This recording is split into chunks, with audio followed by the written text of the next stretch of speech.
प्रभु जी start किया जाए। हाँ यस। हरे कृष्णा। ओम नमो भगवते वासुदेवाय। ओम नमो भगवते वासुदेवाय। ओम नमो भगवते वासुदेवाय। अध्याय 18 मोक्ष संन्यास योग। अर्जुन उवाच संन्यासस्य महाबाहो तत्त्वम् इच्छामि वेदितुम् त्यागस्य च ऋषिकेश पृथक् केशि निषूदन। श्रीभगवान् उवाच काम्यानां कर्मणां न्यासं संन्यासं कवयो विदुः सर्वकर्मफलत्यागं प्राहुस्त्यागं विचक्षणाः। त्याज्यं दोषवदित्येके कर्म प्राहुर्मनीषिणः यज्ञदान तपः कर्म न त्याज्यमिति चापरे। निश्चयं शृणु मे तत्र त्यागे भरतसत्तम त्यागो हि पुरुषव्याघ्र त्रिविधः सम्प्रकीर्तितः।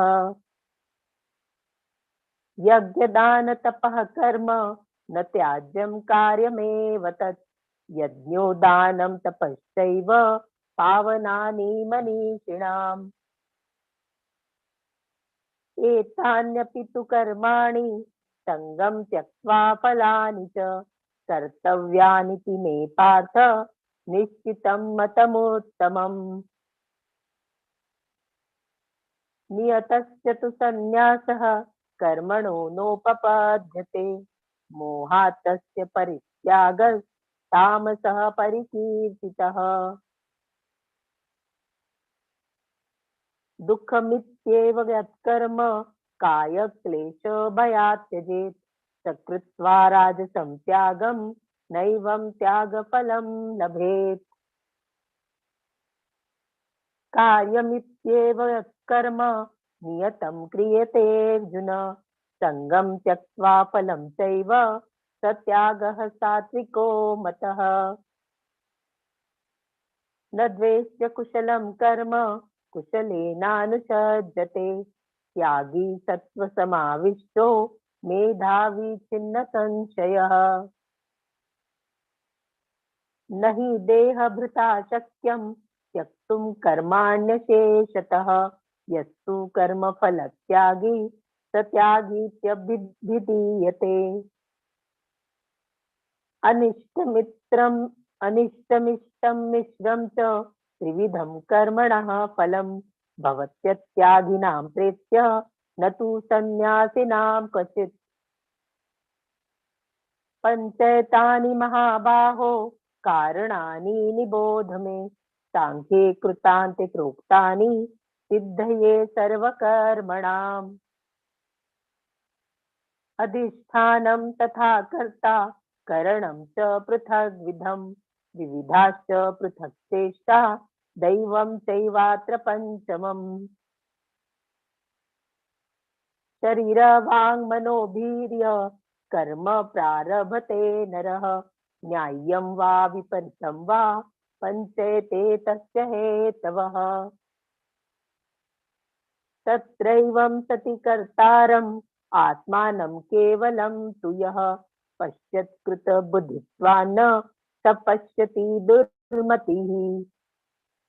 यस्य नाहङ्कृतो बाहो बुद्धिर्यस्य न लिप्यते हत्वासि स इमान् लोकान् हन्ति न निबध्यते। ज्ञानं ज्ञेयं परिज्ञाता त्रिविधा कर्म चोदना करणं कर्म कर्तेति त्रिविधा। ज्ञानं कर्मं च कर्ता च त्रिधैव गुणभेदतः प्रोच्यते गुणसङ्ख्याने यथावत् शृणुतान्यपि। सर्वभूतेषु यैनेकं भावं यय्यं यमीक्षते अविभक्तं विभक्तेषु तज्ज्ञानं विद्धि सात्विकम्। पृथक्त्वेन तु यज्ञानं नानाभावान् पृथग्विधान् वेत्ति सर्वेषु भूतेषु तज्ज्ञानं विद्धि राजसम्।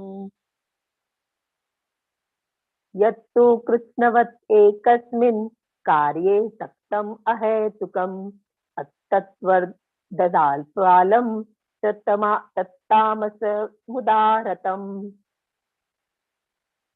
नियतं संगरहितम् अरागद्वेषतः कृतम् अपलप्रेप्सुना कर्म यत्तत्या सात्विकमुच्यते। यत्तु कामेत्सुना कर्म साहंकारेण वा पुनः क्रियते बहुलायासं तद्राजसमुदाहृतम्। अनुबंधं क्षयं हिंसाम् अनपेक्षित पौरुषं मोहाद्राभ्यते कर्म यत्तत्तामसमुच्यते। मुक्तसंगो नहं वादी धृत्युत्साहसमन्वितः सिद्ध्यो निर्विकारः कर्ता सात्विक उच्यते। रागी कर्मफल प्रेप्त दुर्लुब्धो हिंसात्मको शुचिः हर्षशोकान्वितः कर्ता राजसः परिकीर्तितः। अयुक्तः प्राकृतः शब्दः शठो नैष्कृतिको लसः विषादि दीर्घसूत्री च कर्ता तामस उच्यते। बुद्धेर्भेदं धृतेश्चैव गुणतस्त्रिविधं शृणु प्रोच्यमानमशेषेण पृथक्त्वेन धनञ्जय। प्रवृत्तिं च निवृत्तिं च कार्याकार्ये भयाभये बन्धं मोक्षं च या वेत्ति बुद्धिः सा पार्थ सात्विकी। यया धर्मं न धर्मं च कार्यं चाकार्यमेव च अयथावत् प्रजानाति बुद्धिः सा पार्थ राजसी। अधर्मं धर्मम् इति या मन्यते तमसावृता सर्वार्थान् विपरीतान् च बुद्धिः सा पार्थ तामसी। धृत्या यया धारयते मनः प्राणेन्द्रियक्रियाः योगेनाव्यभिचारिण्या धृतिः सा पार्थ सात्विकी। यया तु धर्मकामार्थान् धृत्या धारयते अर्जुन प्रसंगेन फलाकांक्षी धृतिः सा पार्थ राजसी। यया स्वप्नं भयं शोकं विषादं मदमेव च न विमुच्यन्ति दुर्मेधा धृतिः सा पार्थ तामसी।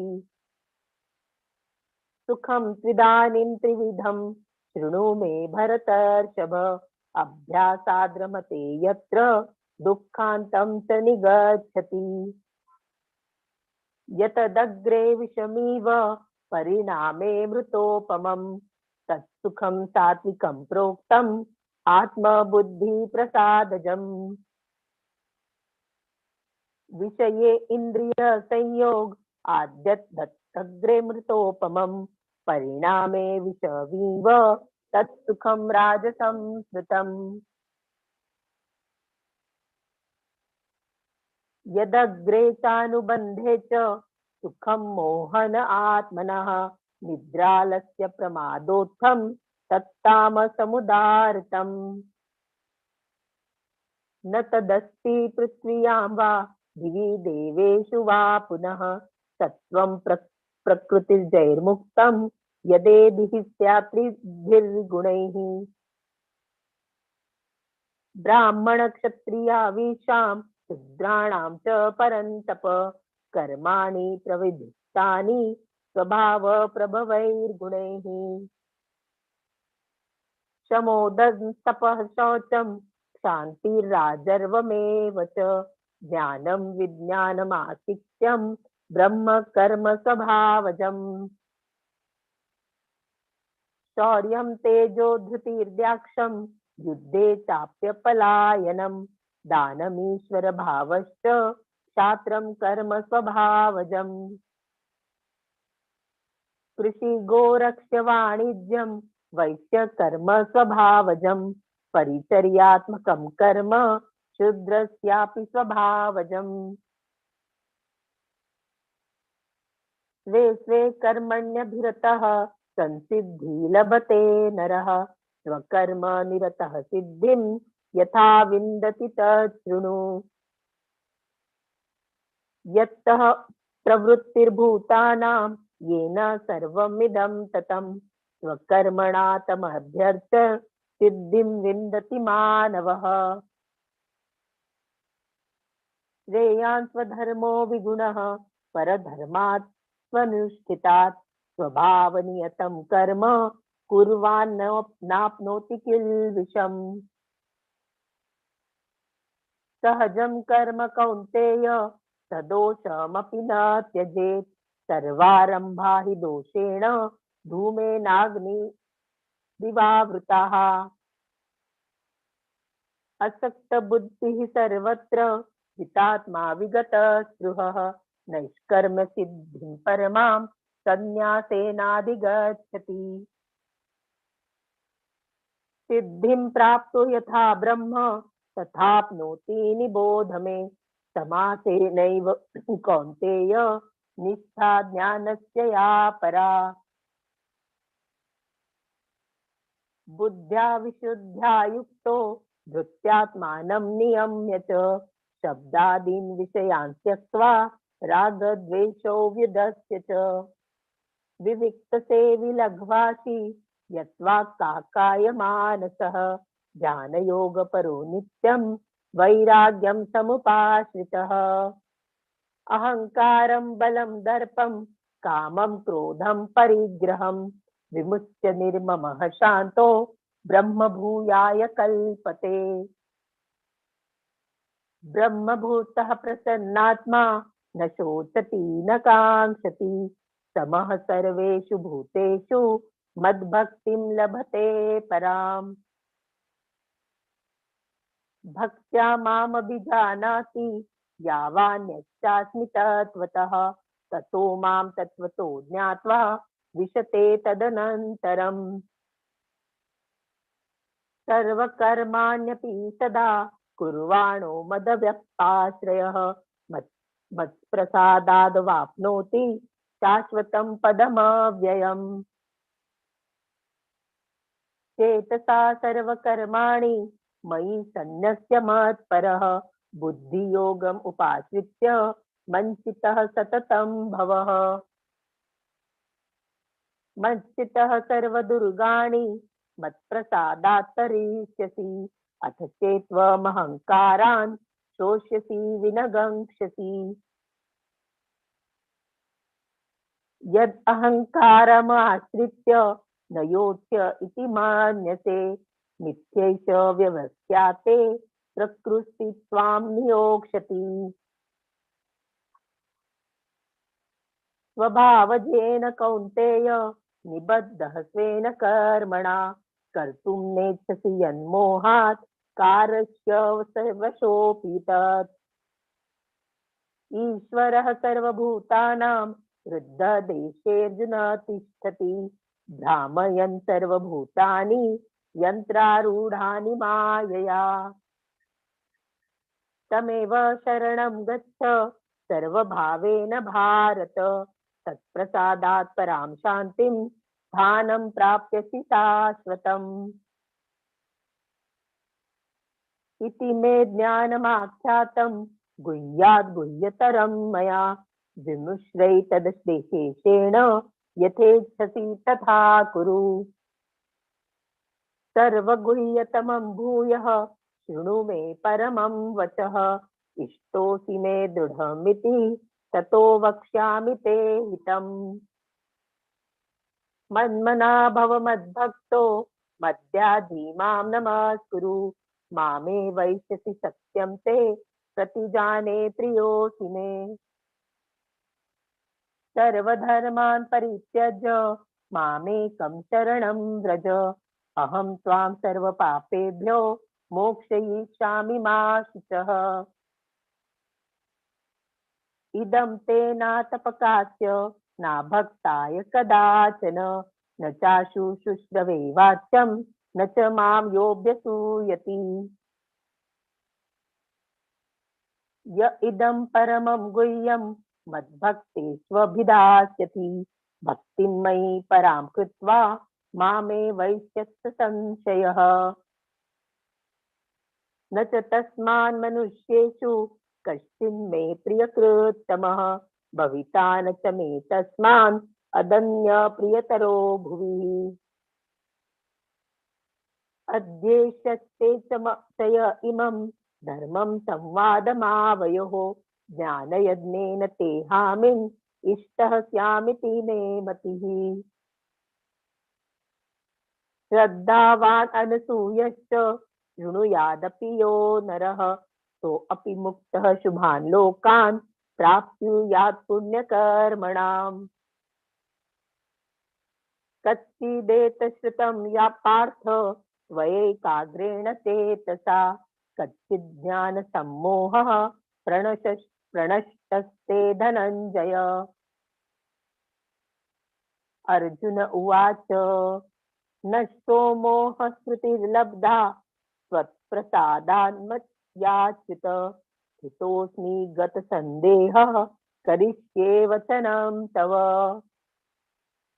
संजय उवाच इत्यहं वासुदेवस्य पार्थस्य च महात्मनः संवादम् इमं श्रोषम् अद्भुतं रोमहर्षणम्।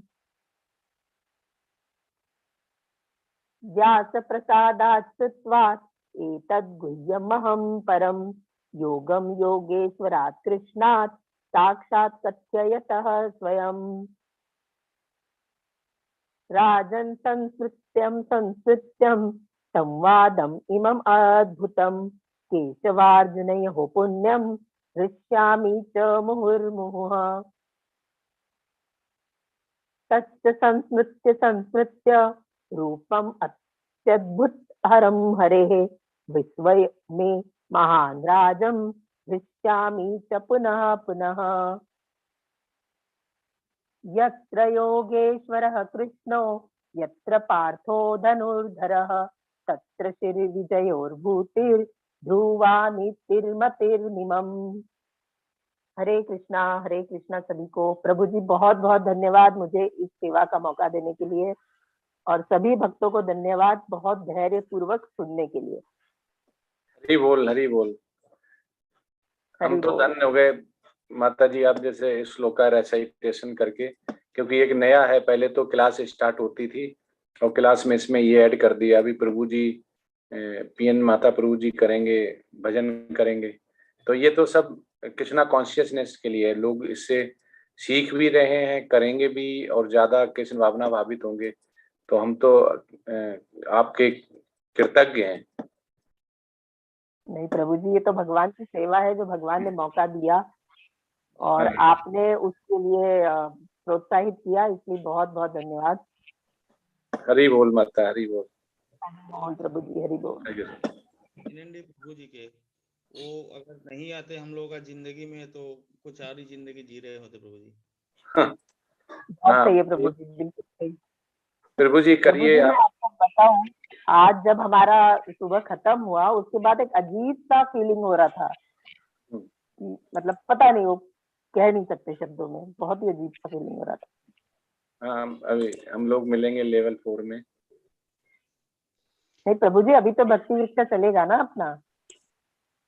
हाँ वो तो चलेगा, वो तो चलता रहे। वो तो लेवल 4 लेवल 3 जो वो तो अपने ऊपर है क्या करने का। आज से प्रभु जी 16 माला स्टार्ट कर दी मैंने।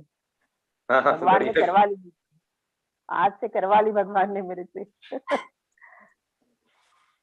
बढ़िया रहा, कर दिया लेवल 4 की आपने पूरी वो कर दी, कंडीशन फुलफिल कर दी।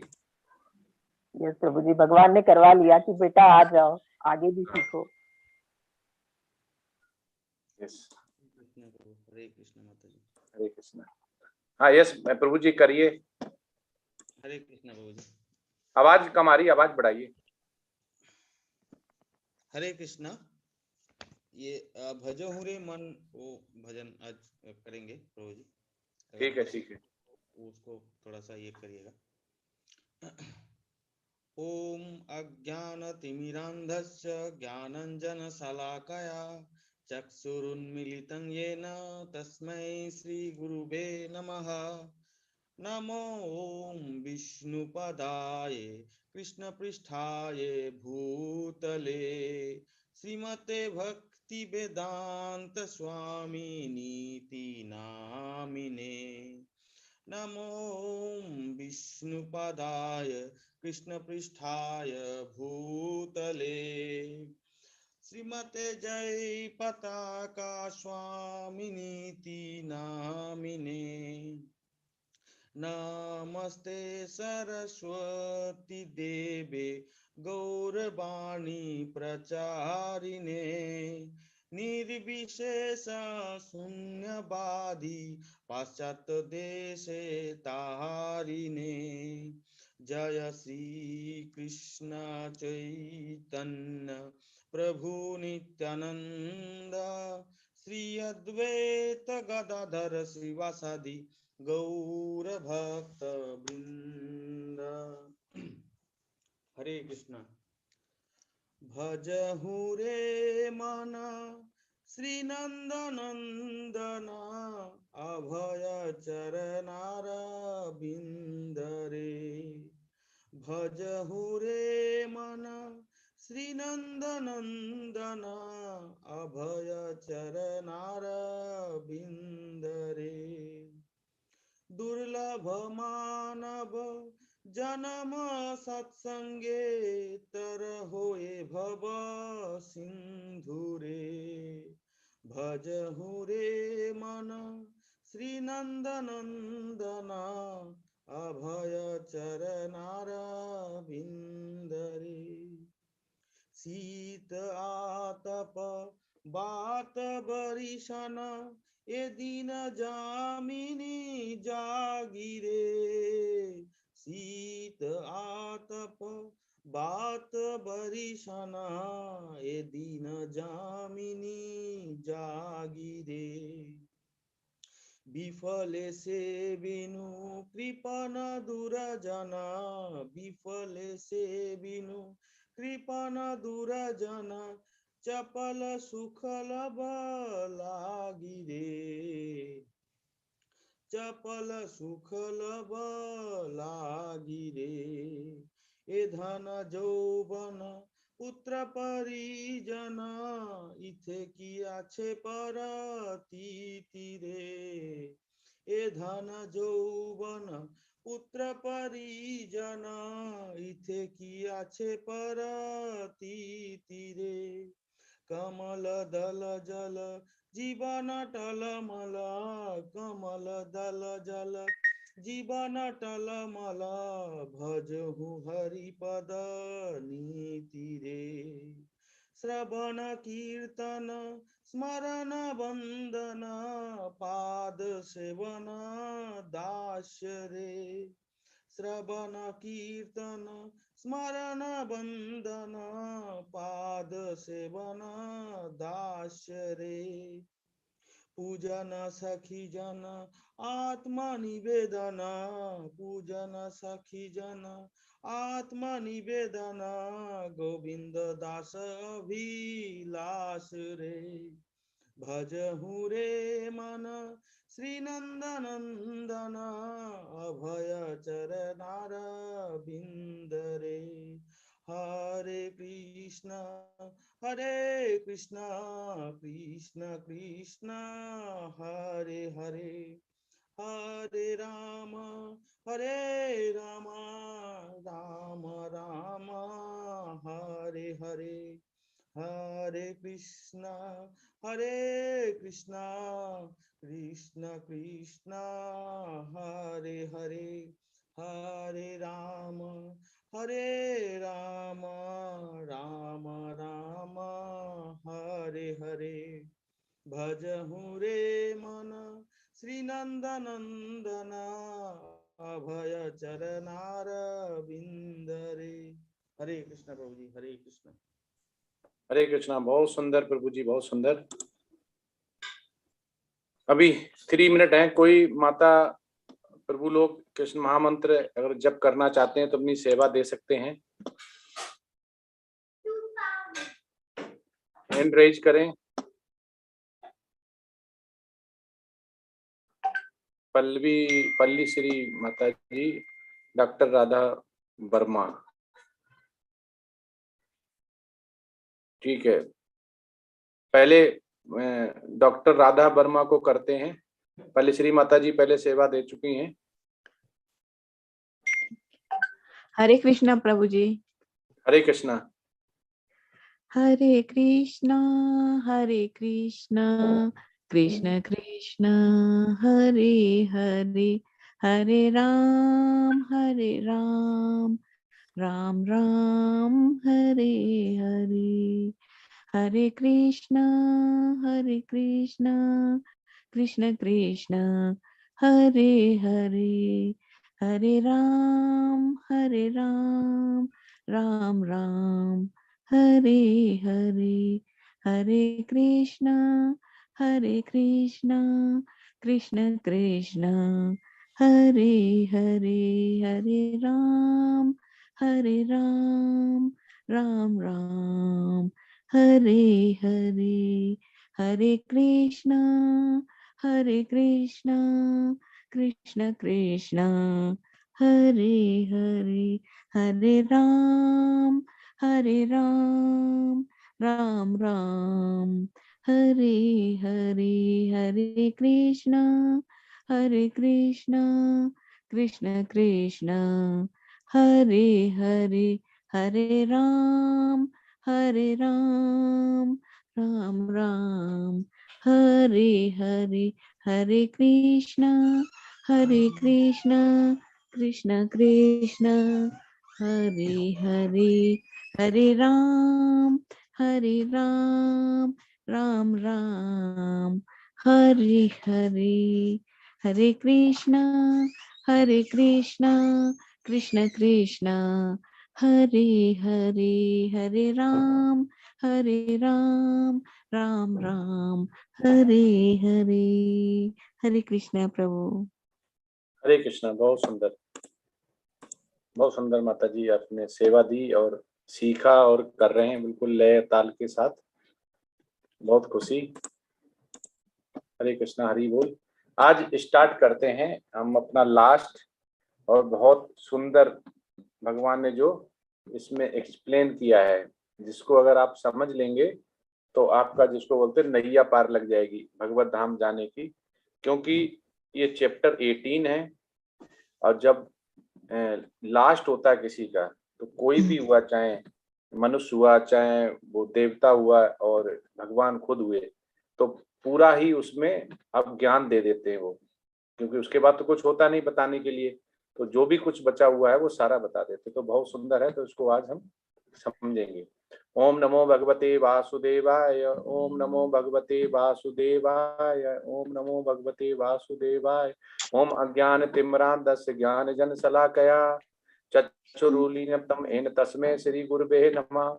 नमः ओम विश्वपदाय कृष्णपृष्ठाय भूतले श्रीमते भक्ति वेदांति स्वामिनि इति नामने। नमस्ते सरस्वती देवे गौरवाणी प्रचारिणे निर्विशेष शून्यवादी पाश्चात्य देश तारिणे। जय श्री कृष्ण चैतन्य प्रभु नित्यानंद श्री अद्वैत गदाधर श्री वसादि गौर भक्त वृंद। हरे कृष्ण कृष्ण कृष्ण हरे हरे, हरे राम राम राम हरे हरे।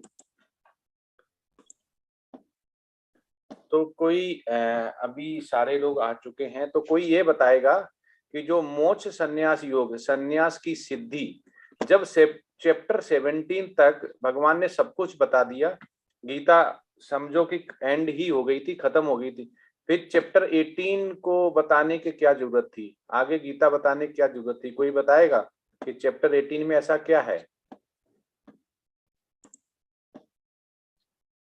कौन बताएगा? ऑलमोस्ट 17 में अध्याय में खत्म ही हो गया था, तो ऐसा क्या है कि हाँ, अशोक शंखधर प्रभु जी। यस प्रभु जी। हरे कृष्णा प्रभु जी। हरे कृष्णा। मोक्ष और संन्यास ये अंतिम चरण होता है जीवन का,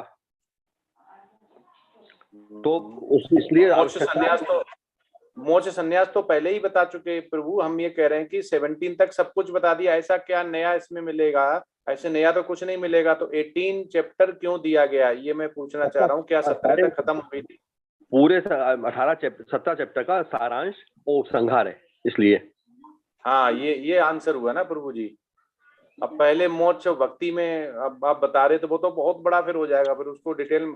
मेन चीज है, ये बिल्कुल सही है। ये क्या है? ये समराइज किया हुआ है अभी, जैसे कि समराइज जिसे बोलते हैं, समराइज किया हुआ है, कंक्लूजन दिया हुआ है, सभी का रिकैप थोड़ा थोड़ा दिया हुआ है। तो इसलिए चैप्टर 18 बहुत ही महत्व रखता है, क्योंकि इसमें अभी से लेकर 17 तक का सभी समराइज किया हुआ है इसमें। तो बहुत सुंदर है, इसको आप समझ जाएंगे। जैसे पहले कहीं थोड़ा इंटरेस्ट नहीं रहा होगा बीच में, या नहीं समझ पाए होंगे, लेकिन आज चैप्टर 18 से आप दोबारा समझ सकते हैं इसको, और बहुत अच्छी तरह से समझ सकते हैं।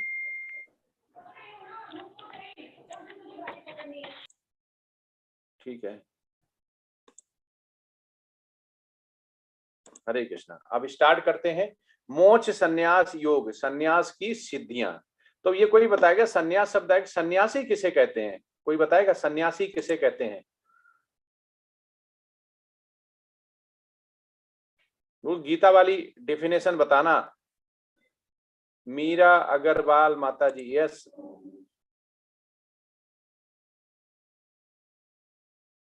बताइए माता जी।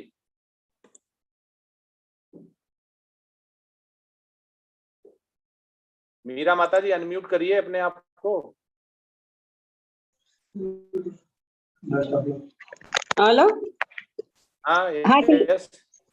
क्या अभी हमने सुना नहीं, आप फिर से जरा बोलिए।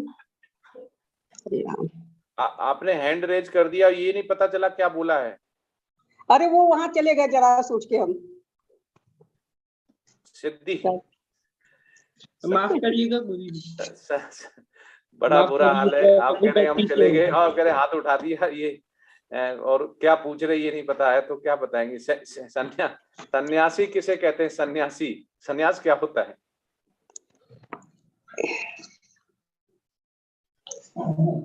जो राग द्वेष से रहित हो जाए उसको सन्यासी कहते हैं। सिर्फ भगवान के ही कार्य में लगा रहे वो हमेशा, और भगवान का नाम का कीर्तन करता रहे। बस काम शाम सब छोड़ दे ना? नहीं, निष्काम काम करना चाहिए, निष्काम काम तो करते रहना चाहिए। नहीं, निष्काम काम हुआ, फिर काम कहाँ हुआ? निष्काम काम किया तो भगवान के लिए हो गया, भजन कीर्तन भगवान हो गया, फिर खर्चा पानी और पेट के जो उधर है उसको कैसे भरेगा? पूरे दिन तो बात तो वही होगी, काम वाम छोड़ के बैठ गया, भगवान का धर रहा है तो काम करना भी जरूरी रहता है फिर। हाँ, तो सन्यास फिर कहाँ हुआ? काम कर्म किया फिर सन्यासी नहीं रहा। कोई दूसरा बताएगा? हाँ, हरे कृष्ण प्रभु जी। हाँ बताइए। जो 4 आश्रम है उसमें चौथे आश्रम को जो अडॉप्ट कर लेता है वो सन्यासी कहलाता है। और पहले तीनों छोड़ दे? हाँ, 3 के बाद चौथा आएगा तब। नहीं, पहले 3 को क्या करे? पहले 3 को छोड़ दे, डायरेक्ट सन्यास में चला जाए? नहीं, जब 3 अवेल कर ले उसके बाद तो बहुत बड़ा लंबा बता दिया उसको। सन्यास एक आश्रम की 25 वर्ष की अवस्था है, तो जब 3 आश्रम पार करके तभी चौथे में जाएगा, तभी सन्यास होगा, सन्यास लेगा तो सन्यास होगा। और उसके बगैर सन्यास नहीं होता है? नहीं, जो आश्रम व्यवस्था है उसमें तो यही है, और बाकी ऐसा भी लोग करते हैं, ब्रह्मचारी का पालन करते रहते हैं, उसमें सन्यासी हो जाते हैं सीधे सीधे, ऐसा भी करते हैं लोग। गीता में क्या सन्यास बताया गया? और कोई बताएगा? हाँ, सांगवान प्रभु जी आप बताइए। सन्यासी। जय श्री कृष्ण प्रभु जी। हरे कृष्णा प्रभु जी, जो काम, क्रोध, लोभ और मोह, इन 4 को छोड़ देता है, और मतलब उसमें सन्यास के लिए जरूरी नहीं है कि आप गृहस्थ आश्रम में रहते हुए सन्यासी नहीं हो सकते। इन 4 चीजों से दूर रहे वो सन्यासी कहलाएगा। आपका 90% सही है, 10% अभी भी बचा हुआ है। आपने बिल्कुल सही बताया, लेकिन अभी संतुष्टि वाला शब्द जैसे बोलते ना कि किसी को अगर आप टीचर बनेंगे, प्रीचिंग करेंगे तो बताने का, अभी उसमें वो शब्द नहीं आया है। और कोई बताएगा? हरे कृष्णा जी। हाँ, यस। हाँ जी, सन्यासी का मतलब, जैसे कल मैं आपसे पूछ रही थी कि कोई भी आपसे कुछ कहे तो आप उसको कैसे आंसर देंगे, तो आपने कहा कि उसे उसके ऊपर छोड़ देना चाहिए, हमें शांत भाव रहना चाहिए। तो वो जब शांति वाली स्थिति आ जाती है तो वो सन्यासी यानी निर्लिप्त होकर काम सभी करो, आपका भी सही है, 90% ही सही है। काम सभी करो, लेकिन उसमें निर्लिप्त मतलब लिप्त होने वाली भावना ना हो। ठीक है। और कोई बताएगा? हाँ, मलखान सिंह प्रभु जी। हरे कृष्णा प्रभु जी। यस। अभी माता जी ने और सांगवान प्रभु जी ने जो बताया, मैं भी लगभग वही उत्तर था प्रभु जी मेरा भी, कि जिसके इंद्रियों को भटकाने वाले जो विकार हैं, जो इंद्रिय मोह है, वो छूट जाए, शांत हो जाए, और मान अपमान लाभ हानि इनमें समभाव रहे, तो उसको हम सन्यासी कह सकते हैं। ठीक है। हाँ, अभिषेक राणा बोरा प्रभु जी, आप थोड़ा कुछ प्रकाश डालिए।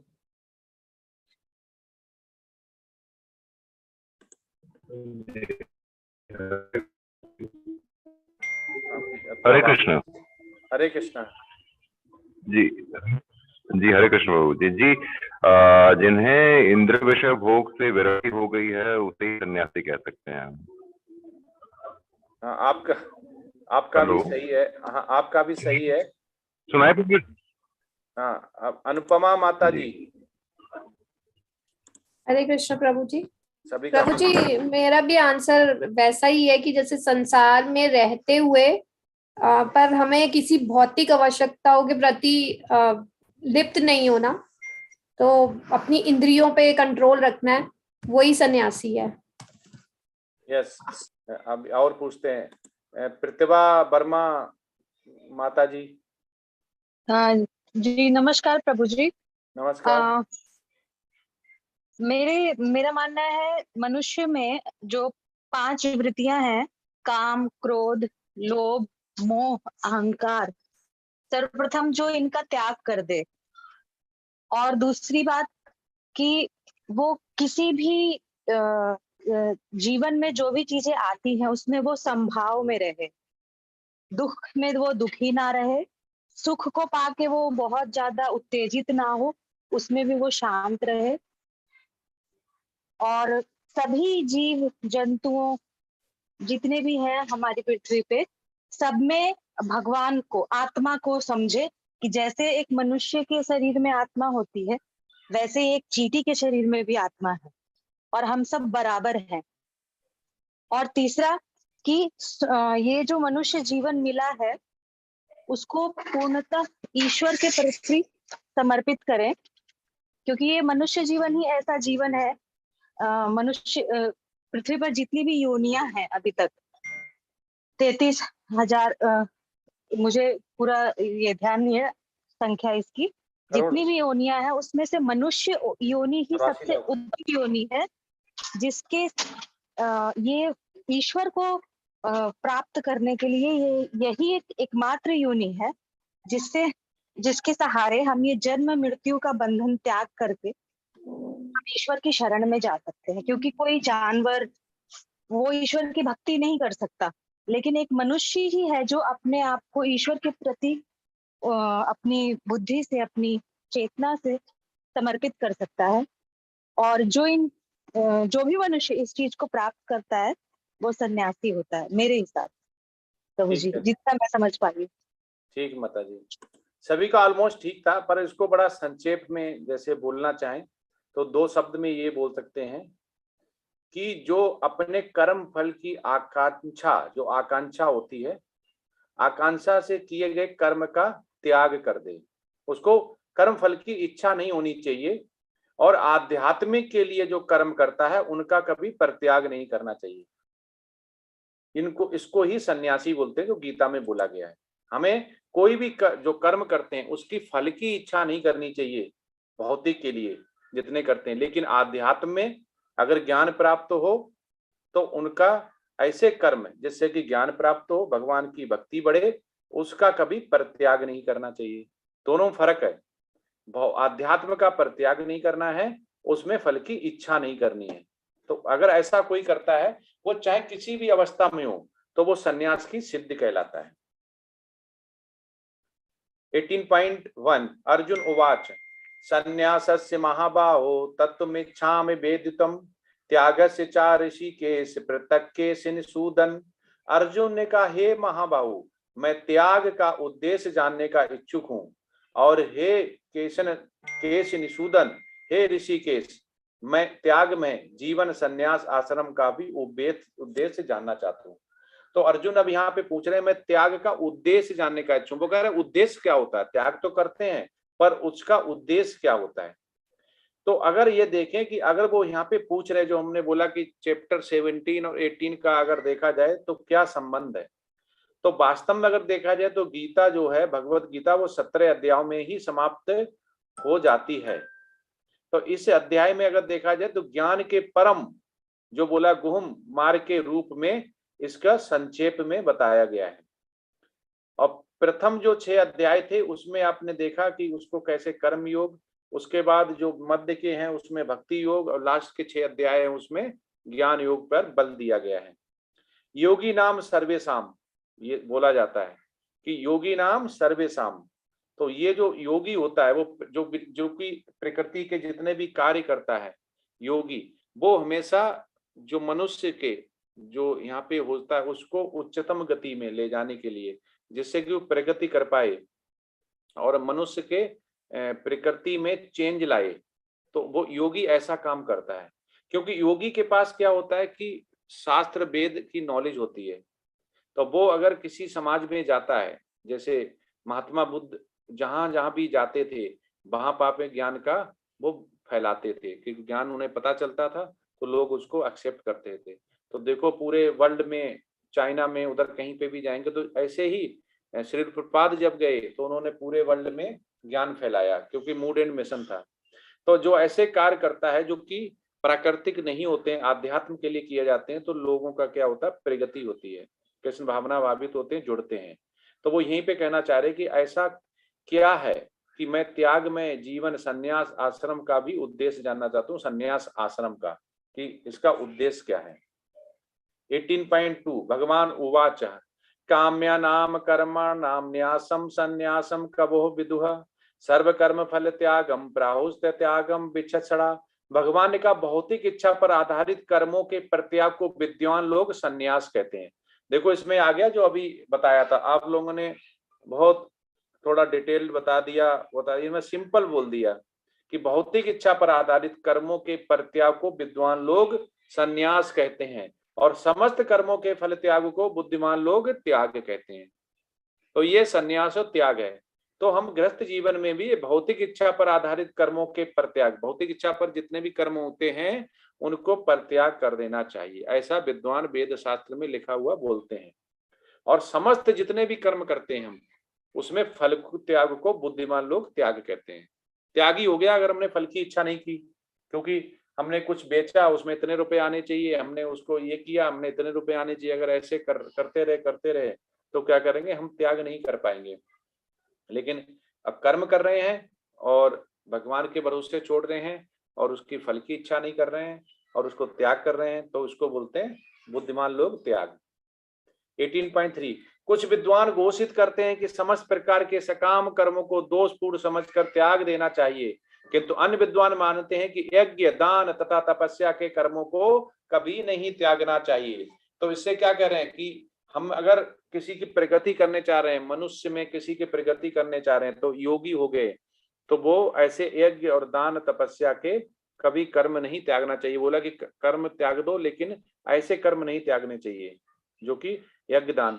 तो यज्ञ दान तपस्या ये भी 3 तरह से हमें जोड़ती है कि हम कैसा दान कर रहे हैं, रजोगुणी है, सतोगुणी है, तमोगुणी है। तो हमें ये ध्यान देना चाहिए कि हमें इनको कर भी रहे तो भी नहीं त्यागना चाहिए। तो हमें इसके मतलब तमोगुणी से धीमे धीमे रजोगुणी, रजोगुणी से सतोगुणी, फिर शुद्ध सतोगुणी में जाना चाहिए। कहीं से भी इसको स्टार्ट करना चाहिए, बिल्कुल त्याग नहीं देना चाहिए।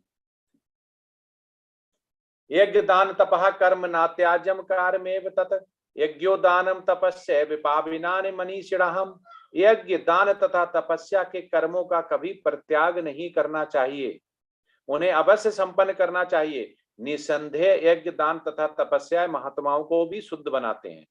तो महात्माओं को शुद्ध इसलिए बनाते हैं कि वो जब यज्ञ दान तथा तपस्या करते हैं तो बार बार उनको वेद और शास्त्र पढ़ना पड़ता है। अब वेद और शास्त्र मंत्र उच्चारण श्लोका पढ़ते हैं तो वो भी शुद्ध बन जाते हैं, तो इसलिए इसको बहुत ही शुद्ध माना गया है।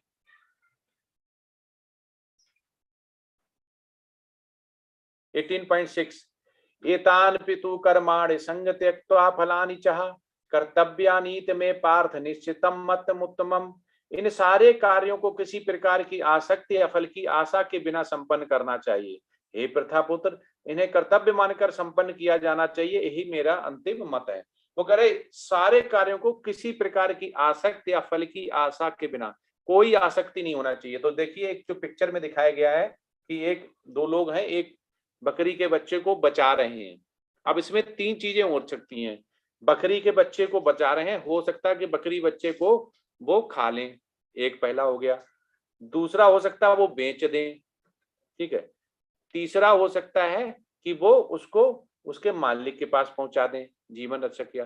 तो एक ही काम के तीन फल हो सकते हैं, लेकिन अगर इसमें आसक्ति है और फल है तो वो अपना तमोगुण में, रजोगुण में, सतोगुण में पहुंच जाएगा। लेकिन उसको उन्होंने कोई भी आशा नहीं उससे, उन्होंने अपना कर्तव्य निभाया है, कर्तव्य मानकर संपन्न किया है और उसको कोई भी फल की आशा नहीं, कोई आसक्ति नहीं है, मन में ही नहीं आ रहा है।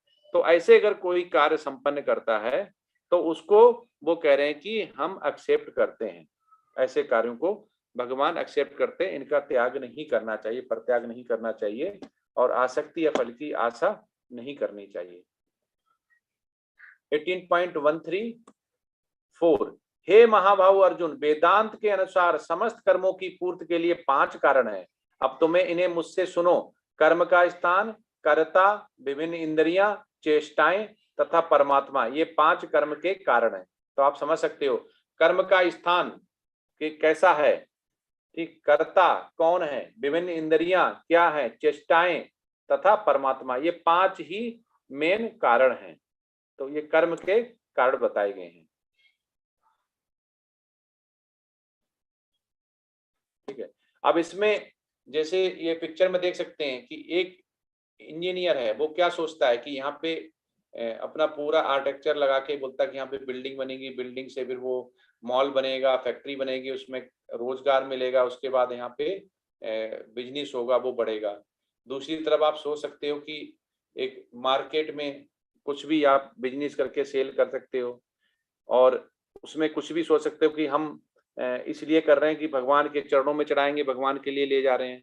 तो दोनों का अपना अपना है कि कर्म का स्थान एक तरफ क्या है, कर्म का स्थान है कि एक जमीन है, उस पर एक बिल्डिंग खड़ी होगी, फैक्ट्री खड़ी होगी, कर्ता हो गया, इंद्रियां हो गई, चेष्टाएं। दूसरी तरफ भगवान के लिए वस्त्र खरीदना, भगवान के लिए परिधान खरीदना, वो एक तरफ हो गया, उसमें भी कर्म का स्थान है, करता है, विभिन्न इंद्रियां, चेष्टाएं। लेकिन दोनों चीजें अलग अलग कार्य के लिए हैं। तो यहाँ पे ये देख सकते हो कि 5 कर्म के कारण तो हैं, लेकिन 5 कर्म कार्य के जो रिजल्ट हैं, जो फल हैं, वो दोनों के अलग अलग हैं। तो इन दोनों को ही फल का वो कह रहे हैं कि त्याग कर देना चाहिए।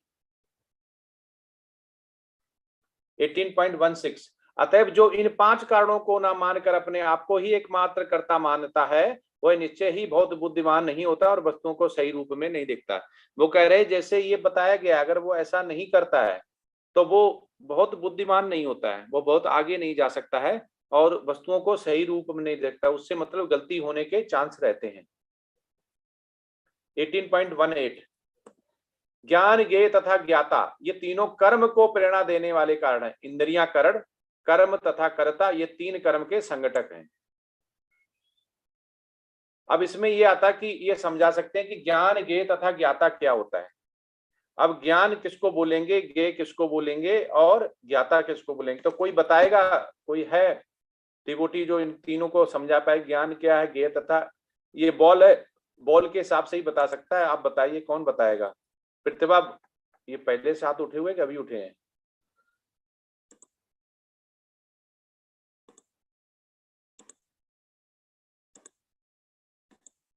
हाँ, अभी हाथ उठाइए, फ्रेश हाथ उठाइए कि कौन बताएगा कि ज्ञान क्या है, ज्ञेय क्या तथा ज्ञाता क्या है। हाँ अशोक प्रभु जी बताइए।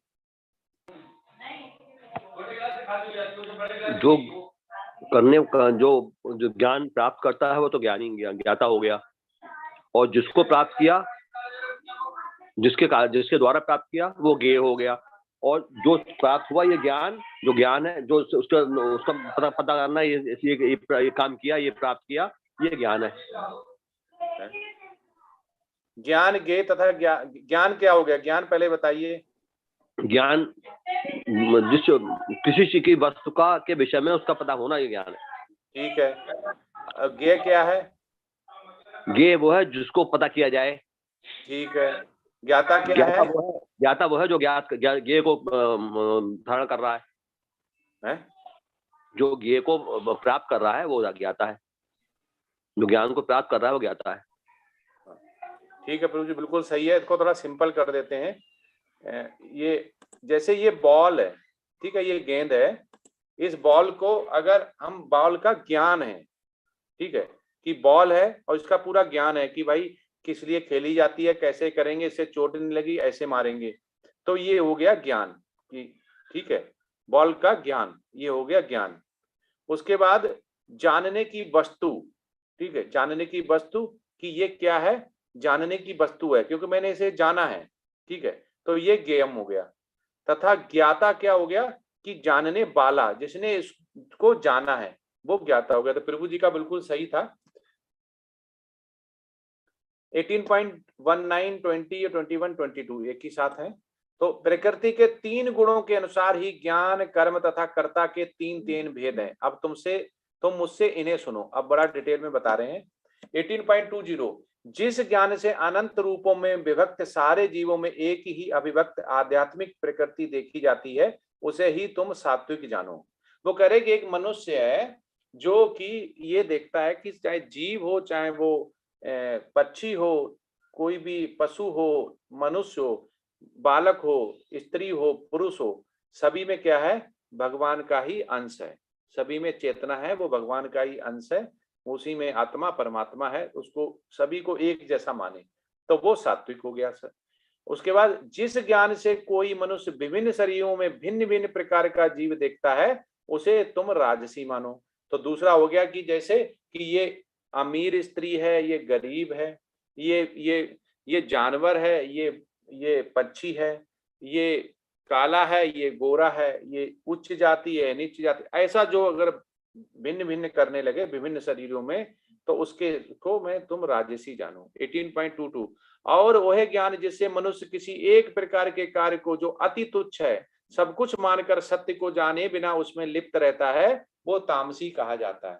वो कह रहे कि तुच्छ है और सब कुछ मानकर कि यही कर्म है, इसके अलावा दुनिया में कर्म नहीं बना है, और सत्य को जाने बिना उसमें लिप्त रहता है, निम्न स्तर का काम करता है, वो तामसी कहता है। वो दुनिया से बिल्कुल ही अलग कटा हुआ होता है, उसे कोई सतोगुणी रजोगुणी से नहीं लेना देना, वो अपना ही लिप्त रहता है और किसी भी छोटे काम को करके वो उसी में लिप्त बना रहता है, उसे ज्ञान नहीं होता, अज्ञानता होती है, आलस होता है।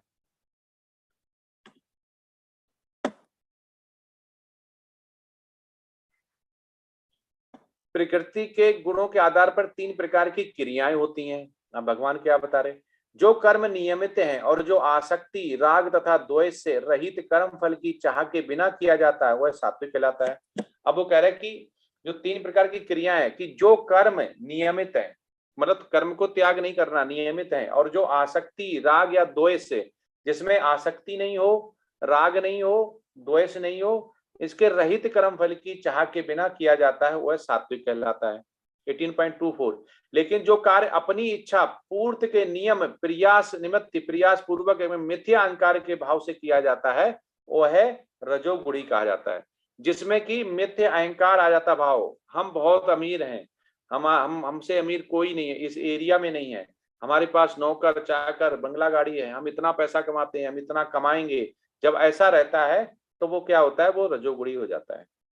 जो कर्म बस मोह बस शास्त्रीय आदेशों की अवहेलना करके तथा भावी बंधन की परवाह किए बिना या हिंसा अथवा अन्यों को दुख पहुंचाने के लिए किया जाता है, वह तामसी कहलाता है। ये क्या होता है, कर्म मोहवश शास्त्रीय आदेश, इसमें वेद शास्त्र के आदेश को नहीं मानता है और वो किसी भी भावी बंधन की परवाह नहीं किया करता है और हिंसा अथवा अन्यों को दुख पहुंचाने के लिए करता है। हिंसा करेगा और दूसरों को हमारे साथ दुख पहुंचाने की कोशिश करेगा, तो ऐसा क्या होता है, तामसी कहलाता है। प्रकृति के गुणों के आधार पर 3 प्रकार के श्रमिक हो गए, अभी क्रियाएं होंगी, अब श्रमिक हो गए।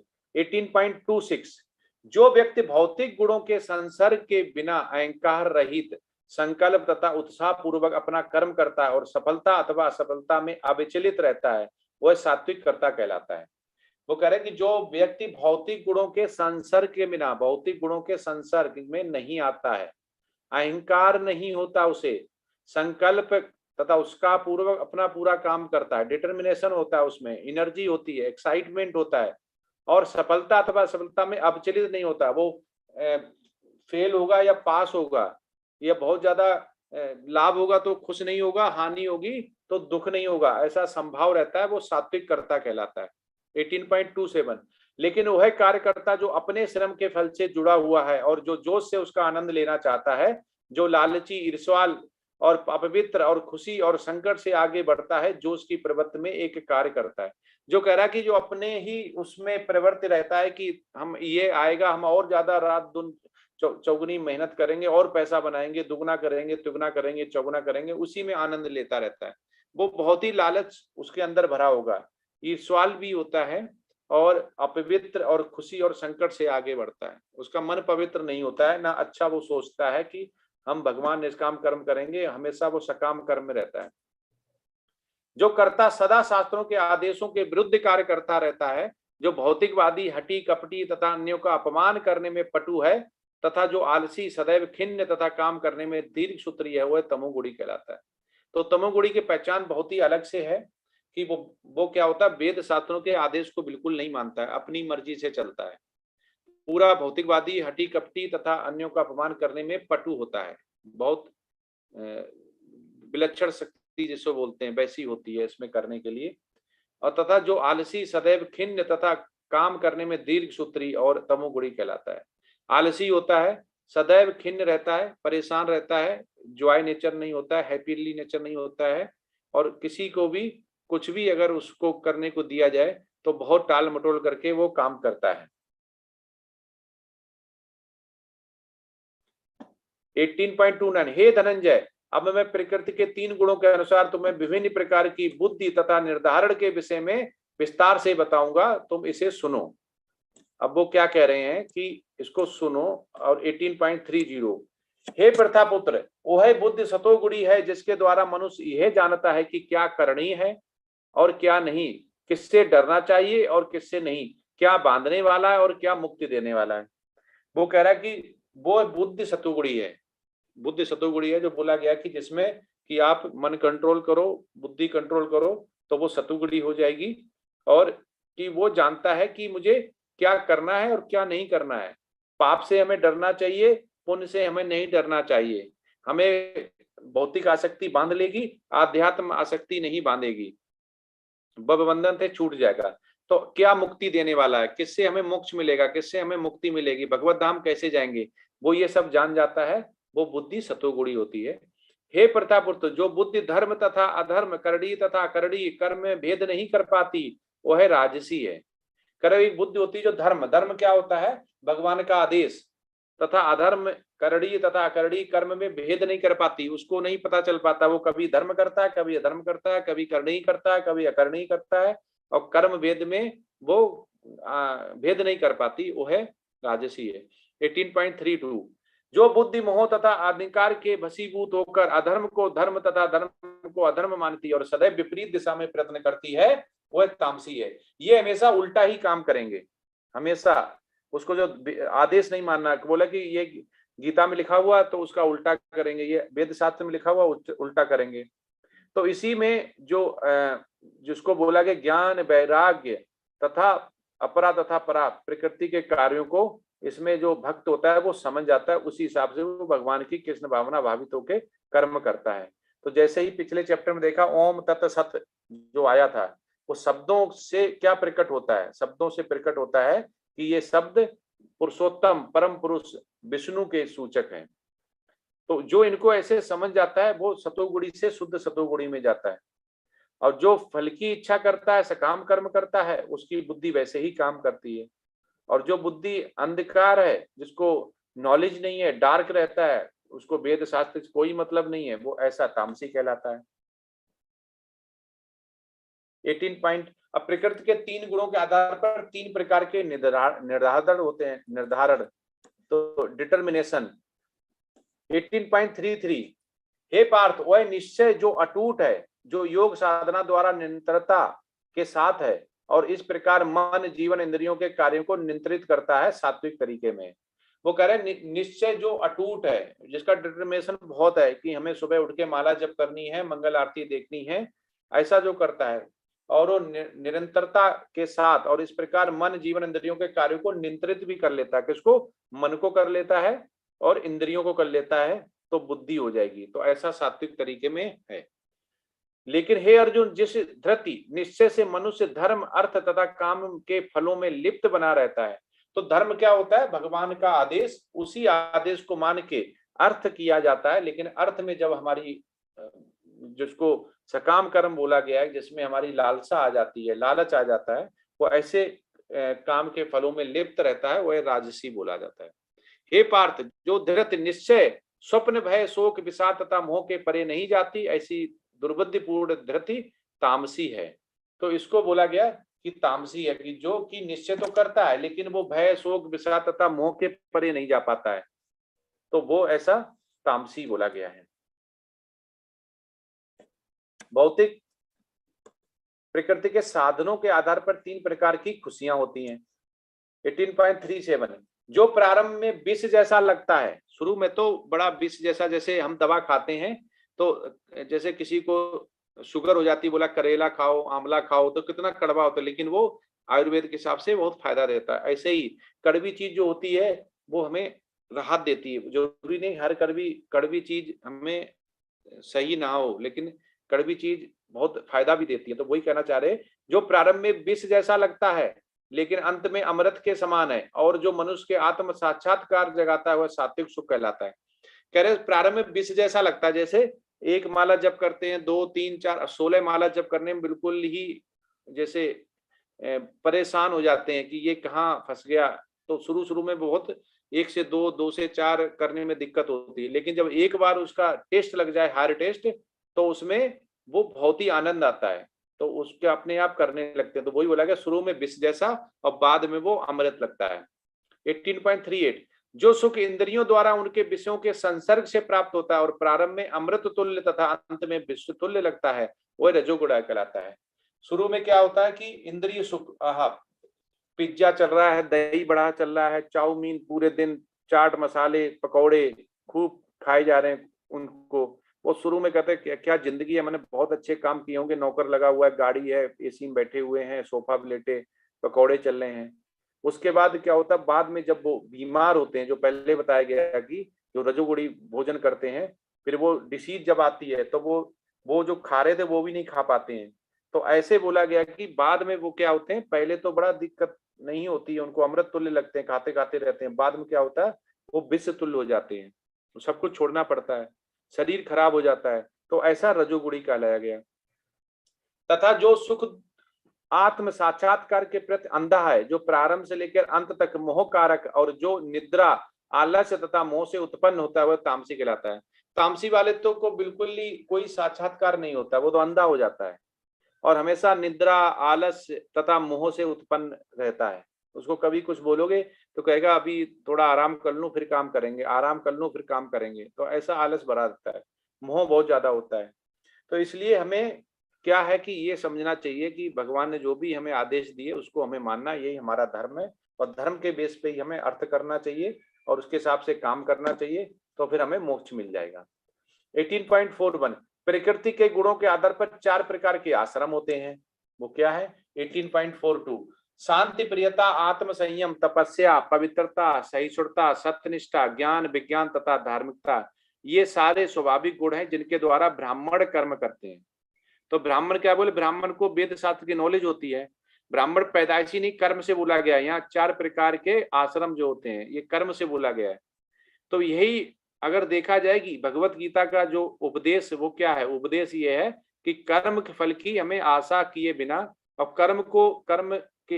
कर्म की जो फल है उनकी आशा नहीं करनी है, लेकिन कर्म को त्यागना नहीं है, उनका परित्याग नहीं करना। तो यही भगवत गीता का उपदेश है। लेकिन जो कर्म करते उस जिससे कि आध्यात्मिक विकास हो, आध्यात्मिक ज्ञान प्राप्त हो, उनका कभी परित्याग नहीं करना चाहिए। और जो कृष्ण भावना भावित व्यक्ति होता है वो सतोगुणी से होकर शुद्ध सतोगुणी में जाता है, और वो किसी से भी व्यक्ति से घृणा या नफरत नहीं करता है। वो इतना ज्यादा मधुर बोलता है, इतना ज्यादा लोगों को एक्सेप्ट करता है, उनको प्रीच करता है, उनको टीच करता है कि भगवान ने क्या बोला हुआ, उसमें बदलाव दिखाई देता तो दूसरा भी उसको देखता है कि इसको ऐसा हमें करना चाहिए। और वो जो भी व्यक्ति कृष्ण भावना भावित में आ जाए, शुद्ध सतोगुणी में होता है, वो आप उसको देखेंगे वो कभी भी किसी को दुख नहीं पहुंचाता, और अपने को भी कभी दुख नहीं पहुंचाता है। तो यहाँ पे यही करना चाह रहे हैं कि हमेशा जो भी सतोगुणी, रजोगुणी और तमोगुणी में होता है उसमें हर तरह का होता है, चाहे वो भोजन हो, कर्म हो, गुण हो, चाहे वो आश्रम हो। अब इसमें 18.43 में क्या बोल रहे हैं? वीरता, शक्ति, संकल्प, दक्षता, युद्ध में धैर्य, उदारता तथा नेतृत्व, ये क्षत्रियों के स्वाभाविक गुण हैं। ये क्षत्रिय, तो अर्जुन क्या थे? क्षत्रिय थे। उनका अगर क्षत्रिय युद्ध लड़ता है और उसमें अगर सामने वाले को मारा भी जाता है तो उसको पाप नहीं लगता है, क्योंकि उसका वो कर्म है। अपनी रक्षा के लिए, अपनी प्रजा की रक्षा करने के लिए अगर कोई उसके देश पे हमला करता है तो रक्षा करने के टाइम पे अगर ऐसा होता है तो उसको पाप नहीं लगता है, क्योंकि वो उनके दूसरों के लिए कर रहा है, उसमें उसका कोई हित नहीं है। कृष्ण 18.44 कृषि करना, गौ रक्षा तथा व्यापार वैश्यों के स्वाभाविक कर्म है, और शूद्रों का कर्म श्रम तथा अन्यों की सेवा करना है। तो इसमें भगवान श्री कृष्ण ने देखा कि चारों ही जो बड़ आश्रम हैं, ठीक है, उसमें उन्होंने कर्म किया। जैसे कि वो एक राजा थे, क्षत्रिय थे, तो उन्होंने युद्ध लड़े, उन्होंने गीता का उपदेश दिया, वेद शास्त्र का उपदेश दिया, तो वो ब्राह्मण हो गए। उसके बाद उन्होंने सारथी बन के रथ हाँका अर्जुन का, तो क्या हो गए? शूद्र हो गए। और गाय पाल के उन्होंने दुग्ध और मक्खन निकाला, और उसके हिसाब से वो ग्वाल वाले हिसाब से वैश्य हो गए। तो ये सारे ही उन्होंने कर्म के हिसाब से डिफाइन किए कि कर्म के हिसाब से भगवान ने चारों ही आश्रम में काम किया है। 18.46 यतः प्रवृत्ति भूता नाम येन सर्वमिदं ततम स्वकर्मणः तभ्य सिद्धि विनंति मानवः। जो सभी प्राणियों का उद्गम है और सर्वव्यापी है, उस भगवान की उपासना करके मनुष्य अपना कर्म करते हुए पूर्णता प्राप्त कर सकता है। वो करेगी जो सभी प्राणियों का उद्गम है और सर्वव्यापी है, हर जगह है हमारी आत्मा, उस भगवान की उपासना करके मनुष्य अपना कर्म करते हुए, वो करेगी मनुष्य अपना कर्म कर सकते, कर्म का परित्याग नहीं करना है, उससे पूर्णता प्राप्त कर सकता है। तो ये इसको बोला गया सर्वस्व चाहम द्वद सन्निविष्टा, प्रत्येक व्यक्ति को उसके पूर्व कर्म जो हैं उसको हमेशा साथ आते हैं, जो अगला जन्म लेता है उसमें साथ आते। कुछ लोगों को तो अगले बोला गया अगले जन्म में स्मरण भी रहता है कि हमें लास्ट में हमारा कौन मदर फादर था, कौन सा गांव, ऐसे भी केस आए हुए हैं। तो इससे ये पता चलता है कि हमारी बॉडी तो चेंज होती है पर आत्मा हमारा देहांतरण करता है, एक शरीर को त्याग कर दूसरे शरीर में जाता, तभी तो जहाँ जन्म लिया वहां उनको याद रहता है। तो भगवान यही बोलते हैं कि हम जो प्राणियों का उद्गम है और सर्वव्यापी है, हर जगह है, उस भगवान की उपासना करके मनुष्य अपना कर्म करते हुए पूर्णता प्राप्त कर सकता है। 18.47 अपने वृत्ति परक कार्य को करना, चाहे वो कितना ही तृटपूर्ण ढंग से क्यों न किया जाए, अन्य किसी के कार्य को स्वीकार करने और अच्छी प्रकार करने की अपेक्षा अधिक श्रेष्ठ है। अपने स्वभाव के अनुसार निर्दिष्ट कर्म कभी पाप से प्रभावित नहीं होता है। अब यहाँ पे ये बोला गया है कि अपना काम है वो ही करना चाहिए, दूसरों के जो देखे उसको कर्म ना करें जो आपको अच्छी तरह से आता नहीं है, जिसमें आप एक्सपर्ट नहीं है। जैसे ये पिक्चर में देख सकते हैं कि अगर इस पेड़ पर चढ़ने के लिए बोला जाए प्रतियोगिता कराई जाए तो कौन जीतेगा? तो क्योंकि इसमें बकरी है, सील है, मछली है, हाथी है, पेंगुइन है और बंदर है, कौवा है। तो ये क्या मेल हुआ? इसमें पेड़ पे चढ़ने के लिए इसमें मछली तो कैसे भी नहीं चढ़ पाएगी, सील भी नहीं चढ़ पाएगी, बकरी भी नहीं चढ़ पाएगी, पेंगुइन भी नहीं चढ़ पाएगी, हाथी भी नहीं चढ़ पाएगा, बंदर और चढ़ जाएगा और कौवा उस पर बैठ जाएगा। तो ऐसे हमें समझना चाहिए कि हम किस कार्य के लिए बना, क्योंकि हमारी प्रतियोगिता हमारे आपस में हमारे बराबर वालों से ही होनी चाहिए। हम ऐसा दूसरों को नहीं देखना चाहिए कि वो करेंगे। और पानी में अब मछली रह सकती है तो पानी में ये मंकी और बकरी है ये डूब जाएंगे, सांस नहीं मिलेगी। तो सभी को अपना अपना वो कह रहे हैं कि अपने हिसाब से जो कार्य है उसको स्वीकार करना चाहिए, दूसरे का कार्य नहीं लेना चाहिए, उसमें आपको निपुणता नहीं होगी, आप नहीं कर पाएंगे। 18.49 जो आत्म संयमी तथा अनासक्त है एवं जो समस्त भौतिक भोगों की परवाह नहीं करता, वह संन्यास के अभ्यास द्वारा कर्म फल से मुक्त की सर्वोच्च सिद्ध अवस्था प्राप्त कर सकता है। कह रहे जो आत्म संयमी है, काफी मैच्योर है, आत्म संयमी है, अनासक्त है, जो समस्त भौतिक भोगों की परवाह नहीं करता, जो भी भौतिक भोग होते हैं उनकी परवाह नहीं करता, मतलब इंद्रियां कंट्रोल होती हैं, आसक्त नहीं होते, वह संन्यास के अभ्यास द्वारा कर्म फल से मुक्त की सर्वोच्च सिद्ध अवस्था प्राप्त। वो कह रहा है कि संन्यास के अभ्यास के द्वारा, संन्यास जो पहले बताया गया, संन्यास का अभ्यास के कर्म के फल की इच्छा नहीं करना और कर्म को परित्याग नहीं करना, कर्म से मुक्ति की सर्वोच्च सिद्ध अवस्था। इससे वो क्या होता है? सर्वोच्च सिद्ध अवस्था, मतलब कि सतोगुणी से शुद्ध सतोगुणी में जा सकता है। तो इसलिए हमें यहाँ ध्यान देना पड़ेगा कि जब इतना कुछ हमें बताता है कि भगवान इतना बता रहे हैं, तो इसमें ये भी बताना है कि आत्मा ही ज्ञाता है तथा करता है, क्योंकि बार बार उसी के लिए यहाँ पे बोला जा रहा है। 18.54 ब्रह्मभूतः प्रसन्नात्मा न सोचत न कांचति समः सर्वेषु भूतेषु मद्भक्तिं लभते पराम।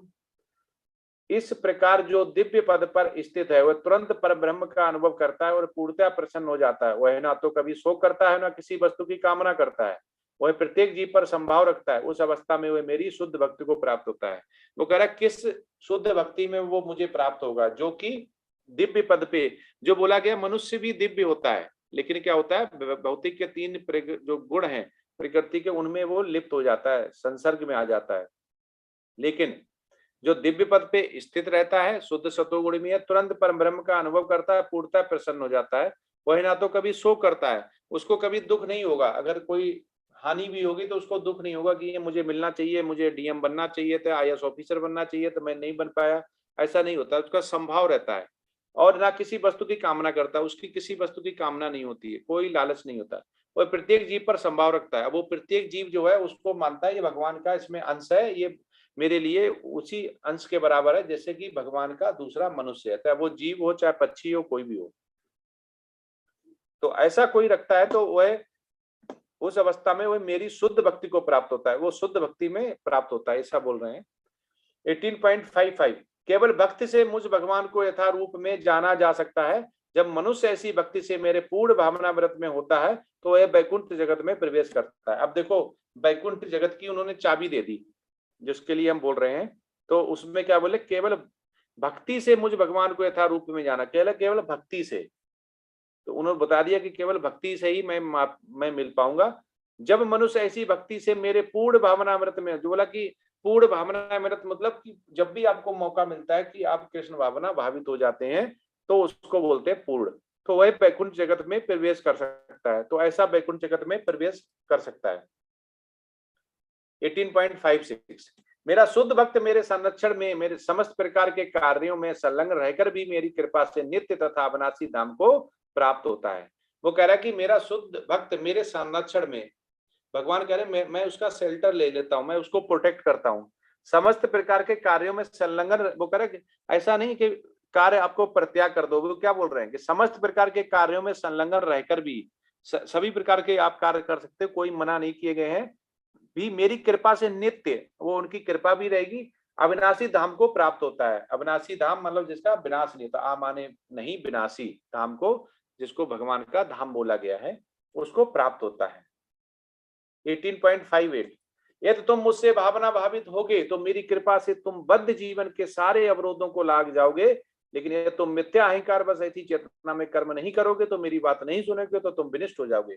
वो कह रहे कि जैसे वेद शास्त्र में, गीता के उपदेश में लिखा हुआ, अगर वैसा नहीं करोगे, कृष्ण भावना भावित नहीं होगे और मेरी कृपा से तुम बद्ध जीवन के सारे अवरोधों को लांग जाओगे। अगर करोगे तो लांग जाओगे, नहीं तो नहीं लांग पाओगे। लेकिन यह तुम मिथ्या अहंकार बस, तो मिथ्या है, अहंकार है, और ऐसी चेतना में कर्म नहीं करोगे जो कि हमने बोला हुआ है, गीता में बोला हुआ, वेद शास्त्र में, तो मेरी बात नहीं सुनोगे तो तुम विनष्ट हो जाओगे, तो तुम्हारा नाश हो जाएगा, आगे नहीं बढ़ पाओगे, सक्सेस नहीं हो पाओगे। 18.61 ईश्वरा सर्वभूतानां हृदय से अर्जुन तिष्ठति ब्राह्मण सर्वभूतानि यंत्रारूढ़ानि माया। हे अर्जुन, परमेश्वर प्रत्येक जीव के हृदय में स्थित है और भौतिक शक्ति से निर्मित यंत्र में सवार की भांति बैठे समस्त जीवों को अपनी माया से भरवा रहा है। तो ये क्या होता है कि हम भौतिक शक्ति से निर्मित यंत्र में सवार की भांति बैठे हैं और वो अब जीवों को अपनी माया से, जो माया जो 3 गुण हैं उनकी वजह से हम यहाँ पे नाच रहे हैं, वो ये कह रहे हैं, घुमा रहे हैं।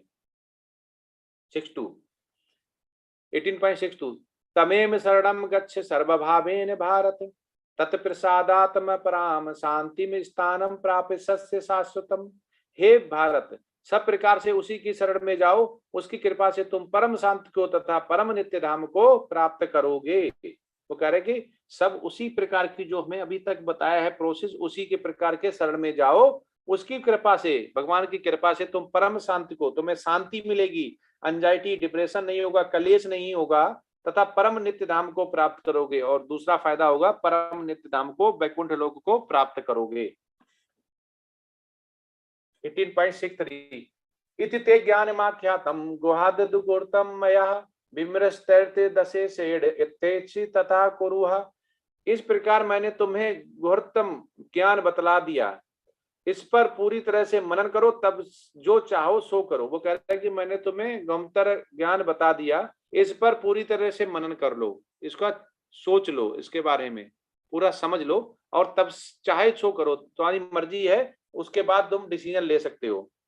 तो ये सब क्या होता है कि यहाँ पे बोला गया कि सब क्या है, कुछ परमात्मा भगवान पर निर्भर है, ऐसा वो बताना चाह रहे हैं।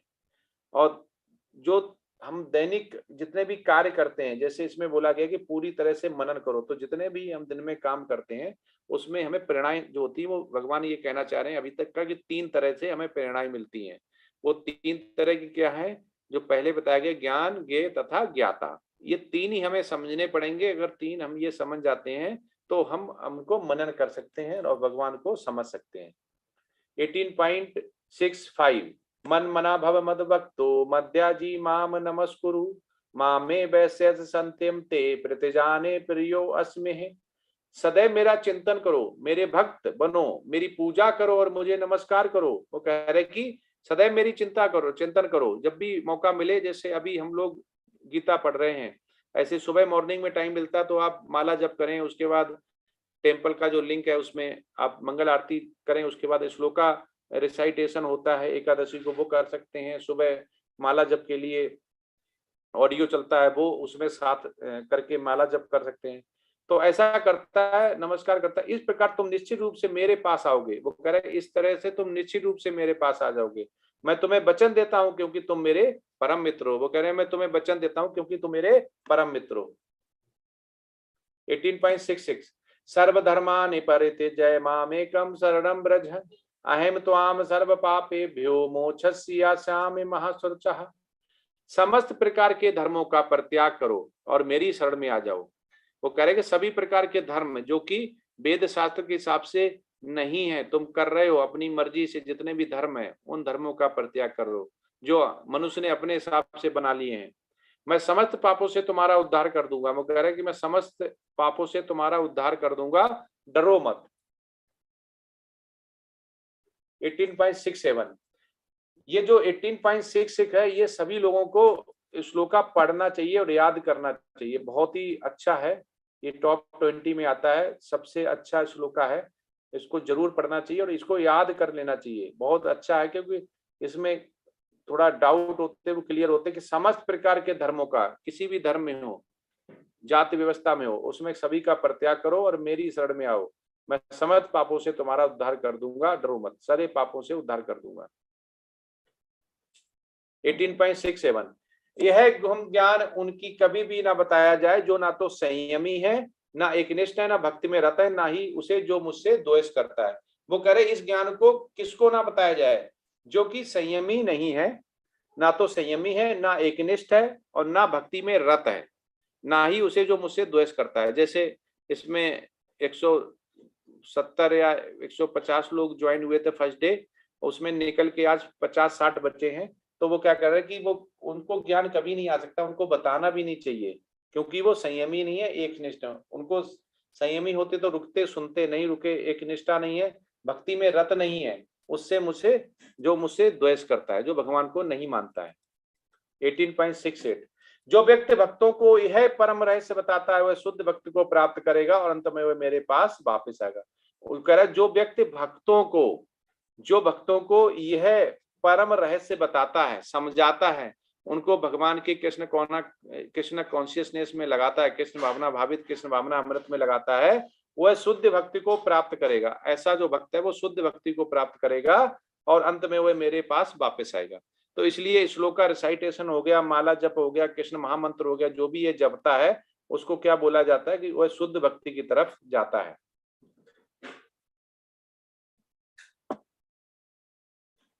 18.69 इस संसार में उसकी अपेक्षा कोई अन्य सेवक ना तो मुझे अधिप्रिय है ना कभी होगा। वो कह रहे कि जो अभी बताया ऐसा करता है वो सेवक बहुत ही मुझे अति प्रिय है और कभी ना होगा, ये तो सबसे अधिक प्रिय है और इससे अधिक कोई नहीं होगा। 18.70 और मैं घोषित करता हूं कि जो हमारे इस पवित्र संवाद का अध्ययन करता है वह अपनी बुद्धि से मेरी पूजा करता है। वो कह रहा है कि जो भी गीता का उपदेश जो है इसको अगर वो करता है, इसका पवित्र संवाद का अध्ययन करता है, पढ़ता है इसे, वह अपनी बुद्धि से मेरी पूजा करता है। इसका मतलब वो अपनी बुद्धि मुझ में लगा रहा है, उससे पूजा कर रहा है। 18.71 और जो श्रद्धा समेत और द्वेष रहित होकर इसे सुनता है और वह सारे पापों से मुक्त हो जाता है और उन सब लोगों को प्राप्त होता है जहां पुण्य आत्माएं निवास करती हैं। वो कह रहा है श्रद्धा, जो पहले बोला गया कि श्रद्धा रखता है, तो ऐसा करता है द्वेष रहित होकर, जिसको द्वेष नहीं है, वह सारे पापों से मुक्त हो जाता है, वो उसके सारे पाप बर्न कर देता है भगवान और उन शुभ लोगों को प्राप्त होता है जहां पुण्य आत्माएं निवास करती हैं, उस शुभ लोगों को जहां पुण्य आत्माएं निवास करती हैं। 18.73 अर्जुन उवाचः नष्टो मोह स्मृत लब्धा त्वत्त प्रसादान्नमच्यति इष्टतो अस्मगंत संदेह करिष्ये वचनम तभा। अर्जुन का हे कृष्ण, हे अच्युत, अब मेरा मोह दूर हो गया, आपने अनुग्रह से मुझे मेरी स्मरण शक्ति वापस मिल गई है। अब मैं संशय रहित तथा दृढ़ हूं और आपके आदेशानुसार कर्म करने के लिए उद्यत हूं। अब उन्होंने बोला है कि मुझे हे कृष्ण अच्युत, अब मेरा मोह दूर हो गया। तो ऐसा ही मोह हमारा दूर होना चाहिए, हमें अर्जुन का अनुसरण करना चाहिए कि गीता में को समझ के अर्जुन ने बोला मेरा मोह दूर हो गया, आपके अनुग्रह से ही मुझे मेरी स्मरण शक्ति वापस मिल गई। तो आप लोग भी अपनी स्मरण शक्ति वापस ले आए कि हमें भगवत धाम जाना है, हम भगवान के रूठे हुए पुत्र हैं जो कि पृथ्वी लोक पे आ गए और दुख भोग रहे हैं इस दुखालय में। अब मैं संशय रहित तथा दृढ़ हूं, अर्जुन ने बोल दिया मैं संशय रहित हूं, तो ऐसा ही हमें भी संशय रहित रहना चाहिए तथा दृढ़ होना चाहिए कि एक माला जप करेंगे, 2 करेंगे, 3 करेंगे, एकादशी का व्रत करेंगे, 4 प्रिंसिपल मानेंगे और भगवान को प्रसादम चढ़ाएंगे, वही प्रसादम हम का भोग करेंगे और आपके आदेशानुसार कर्म करने के लिए उद्यत हूं। वो कह रहा है कि आपके आदेशानुसार अब मैं कर्म करने के लिए भी उद्यत हूं। तो ऐसे ही हमें भी कर्म करना चाहिए जो भगवान ने गीता में उपदेश दिया है। संजय ने कहा इस प्रकार मैंने कृष्ण तथा अर्जुन दोनों महापुरुषों की बातें सुनी और यह संदेश इतना अद्भुत है कि मेरे शरीर में रोमांच हो रहा है। अब वो कह रहे संजय ने भी बोला कि मैंने ये सुना क्योंकि वेद व्यास जी ने उनको कृपा की थी, वो किसी न किसी रूप में भगवान के भक्त रहे होंगे जो कि उनको यहाँ पे आज फल मिला। अब वो कह रहे ऐसा जो उन्होंने सुना उससे उनको मेरी शरीर में भी रोमांच हो रहा है। व्यास की कृपा से मैंने ये परम गुम बातें साक्षात युगेश्वर कृष्ण के मुख से अर्जुन के प्रति कही जाती सुनी। वो कह रहे व्यास जी की कृपा से मैं ऐसा हो पाया। हे राजन, जब मैं कृष्ण तथा अर्जुन के मध्य हुई आश्चर्यजनक तथा पवित्र वार्ता का बारंबार स्मरण करता हूँ तो प्रतिक्षण आनंद को गदगद हो उठता हूँ। तो कह रहा है कि जब भी मैं ये सोचता हूँ कि भगवान ने जो बोला हुआ है मुझे अवसर मिला इसको सुनने का, और किसके कृपा से? वेद व्यास जी की कृपा से, तो मैं आश्चर्यजनक तथा कभी बारंबार इसको पवित्र वार्ता को बारंबार स्मरण करता हूं तो हमेशा ही मैं गदगद हो उठता हूं।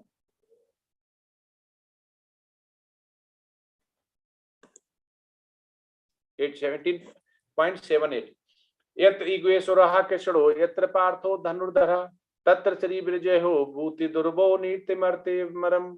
जहाँ युगेश्वर कृष्ण है, जहाँ परम धनुर्धर अर्जुन है, वहीं ऐश्वर्य है, विजय है, लौकिक शक्ति तथा नीति भी निश्चित रूप से रहती है, ऐसा मेरा मत है। वो कह रहे कि जहाँ पे युगेश्वर कृष्ण है और जहाँ परम धनुर्धर अर्जुन है वहीं ऐश्वर्य है, वहीं ऐश्वर्य होगा, विजय होगी, अलौकिक शक्ति तथा नीति भी निश्चित रूप से रहती है। उस घर में कभी कलेश नहीं आ सकता है जिसमें ये सारी बातें होंगी। अब श्रील प्रभुपाद क्या कहते हैं, स्वामी प्रभुपाद के कुछ शब्द, जहाँ कृष्ण तथा अर्जुन उपस्थित है वहां वहीं संपूर्ण श्री होंगी। जहाँ पे अर्जुन जैसा अनुसरण होगा, जहाँ भगवान जैसी अर्च विग्रह होंगी, गीता होगी, श्रीमद् भागवत होगा घर में, वहां पे संपूर्ण श्री होगी। युद्ध को यह निर्णय करना था कि संसार पर शासन कौन करेगा। संजय ने भविष्यवाणी की सत्ता युधिष्ठिर के हाथ में जाएगी, क्योंकि वे न केवल पूर्ण आत्मा तथा पवित्र आत्मा थे, अपितु वे कठोर नीतिवादी थे। उन्होंने जीवन भर कभी असत्य भाषण का नहीं किया था। तो ये बहुत शुद्ध भक्त थे, उनको पता था कि कौन जीतेगा और किसके हाथ में ये बागडोर जाएगी। भगवत गीता से ये समझ सकते हैं कि ज्ञान तथा ध्यान द्वारा अपनी अनुभूति एक विधि है, लेकिन कृष्ण की शरणागति सर्वोच्च सिद्ध है। ये भगवत गीता के उपदेशों का सार है। पूर्ण कृष्ण भावना अभावित होकर भक्ति में कृष्ण की शरणागत घोरतम उपदेश है। यही 18वें अध्याय का सार है। भगवत गीता में 5 प्रमुख विषयों की व्याख्या की है। भगवान, भौतिक प्रकृति, जीव, शाश्वत काल तथा सभी प्रकार के कर्म, सब कुछ भगवान के सिर पर आश्रित हैं। जीव अपने मूल रूप में शुद्ध आत्मा है, वह परमात्मा का एक परमाणु मात्र है। चूंकि सारे जीव कृष्ण की तटस्थता शक्ति हैं, अतः उनका संसर्ग भौतिक शक्ति अपरा तथा आध्यात्मिक शक्ति परा से होता है। दूसरे शब्दों में जीव भगवान की पराशक्ति से है, अतएव उसमें किंचित स्वतंत्रता नहीं रहती है। इस स्वतंत्रता के सदुपयोग से युग कृष्ण के प्रत्यक्ष आदेश के अंतर्गत आता है और अपनी सामान्य दशा को प्राप्त होता है। यह कर्म से बंधन की मुक्त 18.1 से 12 कार्रवाई के 5 कारक 3 मोड सब कुछ नियंत्रित करते हैं। बड़ा आश्रम धर्म के माध्यम से शुद्धि, ब्रह्म प्लेटफॉर्म व मंच को अपनी ज्ञान, शुद्ध भक्त कृष्ण चेतना में। आज का ये स्वयं मूल्यांकन क्या है, आप 1-3 के आधार पर खुद को रेट करते हैं कि आप किस श्रेणी में आते हैं। 1 सबसे कम और 3 सबसे ऊंचा है। हरे कृष्णा। आज का चैप्टर क्लोज हो गया और खत्म हो गया, और अभी यह क्वेश्चन आंसर सेशन है। लेकिन एक बता देता हूँ, 2 बातें हैं जो प्रभु जी ने बोली थी बोलने के लिए, कि आप यूज करेंगे और उसी में लेवल 2 का ऐसा कोई ग्रुप या कहीं मैसेज नहीं आएगा। जब लेवल 1 का आप 18th चैप्टर देंगे तो उसी में लेवल 2 के ज्वाइन करने का लिंक होगा, और उसी के बाद आपको सर्टिफिकेट जनरेट होगा। सर्टिफिकेट हम स्टार्टिंग में दिखा ही चुके हैं आपको। अगर अभी कुछ यहाँ पे देखते हैं, अगर होगा तो मैं आपको दिखा देता हूँ कि कैसा सर्टिफिकेट आता है।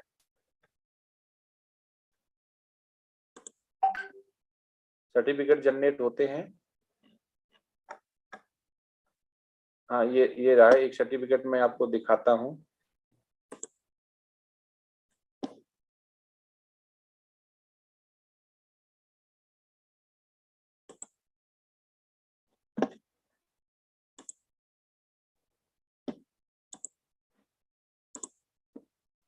देखो ये सर्टिफिकेट आपको दिख रहा है ना, हैंड रेज करेंगे, दिखना चालू हुआ है ना। हाँ ठीक है, हाँ यस। तो ये सर्टिफिकेट ऐसा आएगा, लेकिन 18 चैप्टर 1, 2, 3, 4, 5 सारे करेंगे और सभी के हो भी रहे। अगर कोई दिक्कत है तो आप अभी हैंड रेज करके बता सकते हैं कि आप प्रॉब्लम आ रही है, तो कल परसों तक हम आपकी हेल्प करते रहेंगे। उसके बाद हो सकता है श्रद्धावान हो, ये जब जनरेट होगा और उसके बाद ही लेवल 2 आप ज्वाइन कर पाएंगे। उसी में लिंक मिलेगा, उससे पहले कोई लिंक नहीं आएगा। और हम क्लास यहाँ पे खत्म नहीं करेंगे, क्लास आपकी होती रहेगी, कल भी चलेगी। गीता का ना चल के बहुत सारे हमारे पास प्रभु जी ने भेज दिया, जिसमें नेक्टर ऑफ डिवोशन है, नेक्टर ऑफ इंस्ट्रक्शन है और स्नो स्पेशल है, जो कि हमारा वेदों से लिया गया है। तो ऐसे आपके सामने आएंगे। हरे कृष्णा। ठीक है, क्लास कल भी चलेगी, गीता की ना चल के और बहुत वेद और शास्त्र हैं, वो जो प्रभु जी ने भेजा हुआ है, nectar of devotion, nectar of instruction, और उसके बाद है स्नो इप्सत। तो उसको हम पढ़ेंगे 1 by 1 और कंटिन्यू क्लास चलेगी, 9 o'clock रहेगी। और उसमें श्लोका रिसाइटेशन नहीं रहेगा, तो आप 850 855 पे ज्वाइन कर सकते हैं। और अभी कोई भी क्वेश्चन हो उसे पूछ सकते हैं, कोई समस्या हो क्विज करने में, ठीक है। अब चालू करते हैं। हरे कृष्णा। प्रभु जी अनम्यूट करिए 1 by 1। ओके प्रभु जी, हरे कृष्णा। मीनू चौधरी माता जी, कृपया अपने आप को अनम्यूट करिए। हरे कृष्णा। हरे कृष्णा प्रभु जी। हरे कृष्णा। ये क्विज के लिए कहाँ से, किस लिंक पे क्लिक करना है? डेली तो व्हाट्सएप में डाल रहे हैं ना, आप व्हाट्सएप में नहीं है क्या? मैं व्हाट्सएप में हूँ। हाँ, तो उसमें तो डेली आ रहा है। अच्छा, तो अभी वो सारे क्विजेस को करना होगा?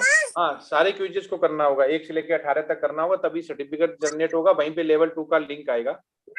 Okay okay, thank you. Hare Krishna. ID password आपको आईडी जो थी वो गूगल वाली यूज करनी है, और उसके बाद आपको पासवर्ड डाल के उसके लिंक में जाएंगे। तो इसको आईडी पासवर्ड सबकी डिफरेंट है? आपका अपना होगा ना, आपका ईमेल आईडी होगी ना।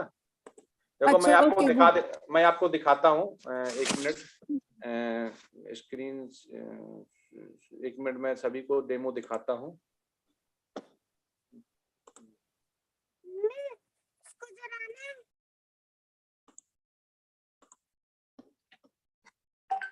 ठीक है, इसमें इस्कॉन मंगलुरु,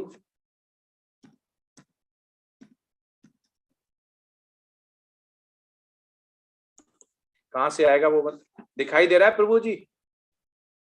जी प्रभु जी, दिखाई दे रहा है। तो यहाँ पे इस्कॉन मंगलुरु में जाएंगे, लिंक जो आएगा, लिंक हम बता रहे, लिंक तो डायरेक्ट खुलता है। हम आपको दिखा रहे हैं कि कैसे कैसे खुलता है, वो क्या कहाँ रहता है।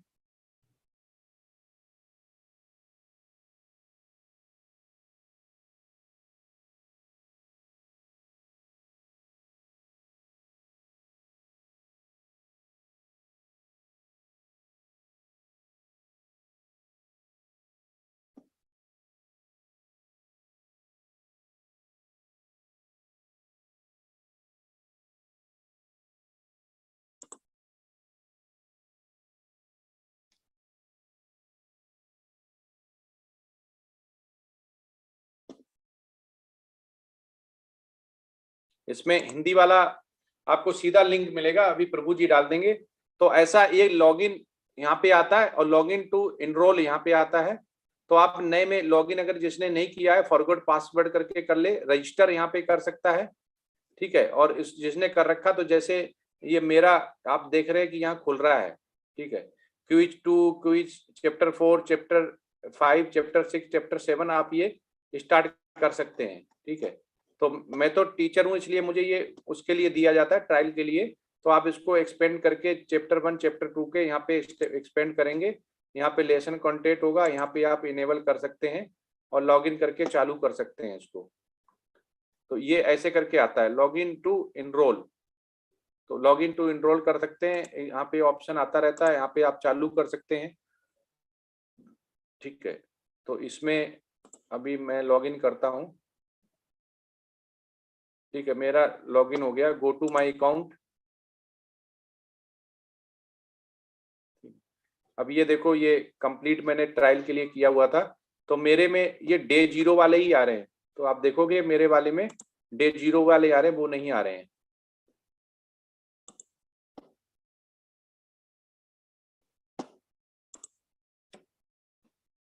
तो स्टार्ट क्यूज, तो ऐसे आप स्टार्ट कर सकते हैं क्यूज को, कि कैसे कैसे कैसे क्यूज करना है। तो जैसे हम एग्जाम्पल के लिए दिखा रहे हैं, हमारे इस्कॉन श्री श्री राधा गोविंद मंदिर की आधिकारिक वेबसाइट कौन सी है, ठीक है।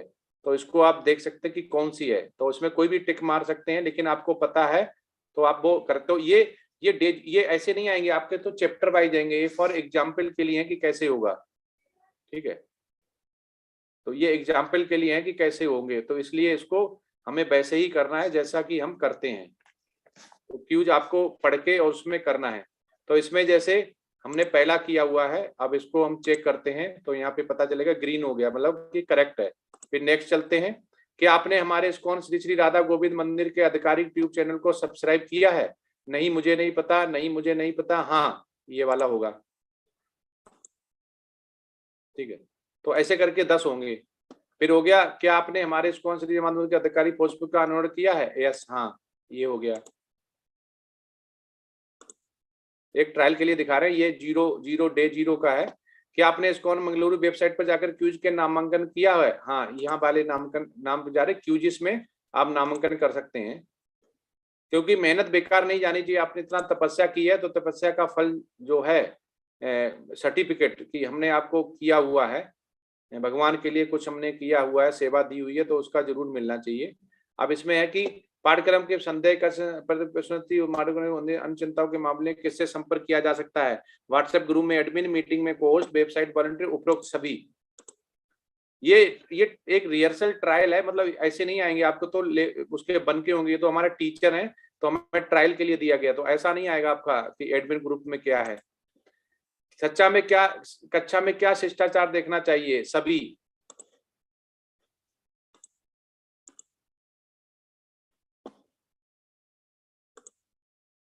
यदि मेरे पास कक्षा सामग्री या प्रश्नोत्तर या किसी अन्य चीज के बारे में कोई प्रश्न हो तो आप क्या करना चाहिए? ठीक है, चैट बॉक्स में, कक्षा के बाद, कक्षा के अंत में, उपरोक्त सभी।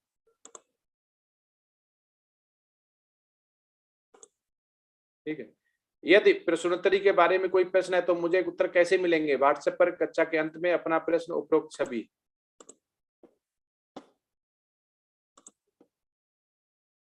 पुस्तकों की आपूर्ति कैसे की जाएगी? ई बुक मुफ्त है, वेबसाइट पर हार्ड कॉपी मंगवाई जा सकती है। सभी पुस्तकें निःशुल्क हैं, कोई पुस्तक उपलब्ध नहीं, उपलब्ध में से कोई नहीं। तो पहले वाली, मैं अपना प्रमाण पत्र कैसे प्राप्त करूं? तो ये आ रहा है, क्विज समाप्त करने के बाद क्विज की साइट पर स्वचालित रूप से आता है। तो जैसे मैंने ये कर दिया, हमारा ये रिजल्ट दिखा देगा, 100% आ गए marks. Click here to continue, view questions, start quiz, click here to continue. ठीक है, तो ये आपका ऐसे ही डे 1, डे 2, डे 3 आएंगे, ऐसे ही करते करते सबमिट करते जाना, आपका सर्टिफिकेट आ जाएगा। हरे कृष्णा।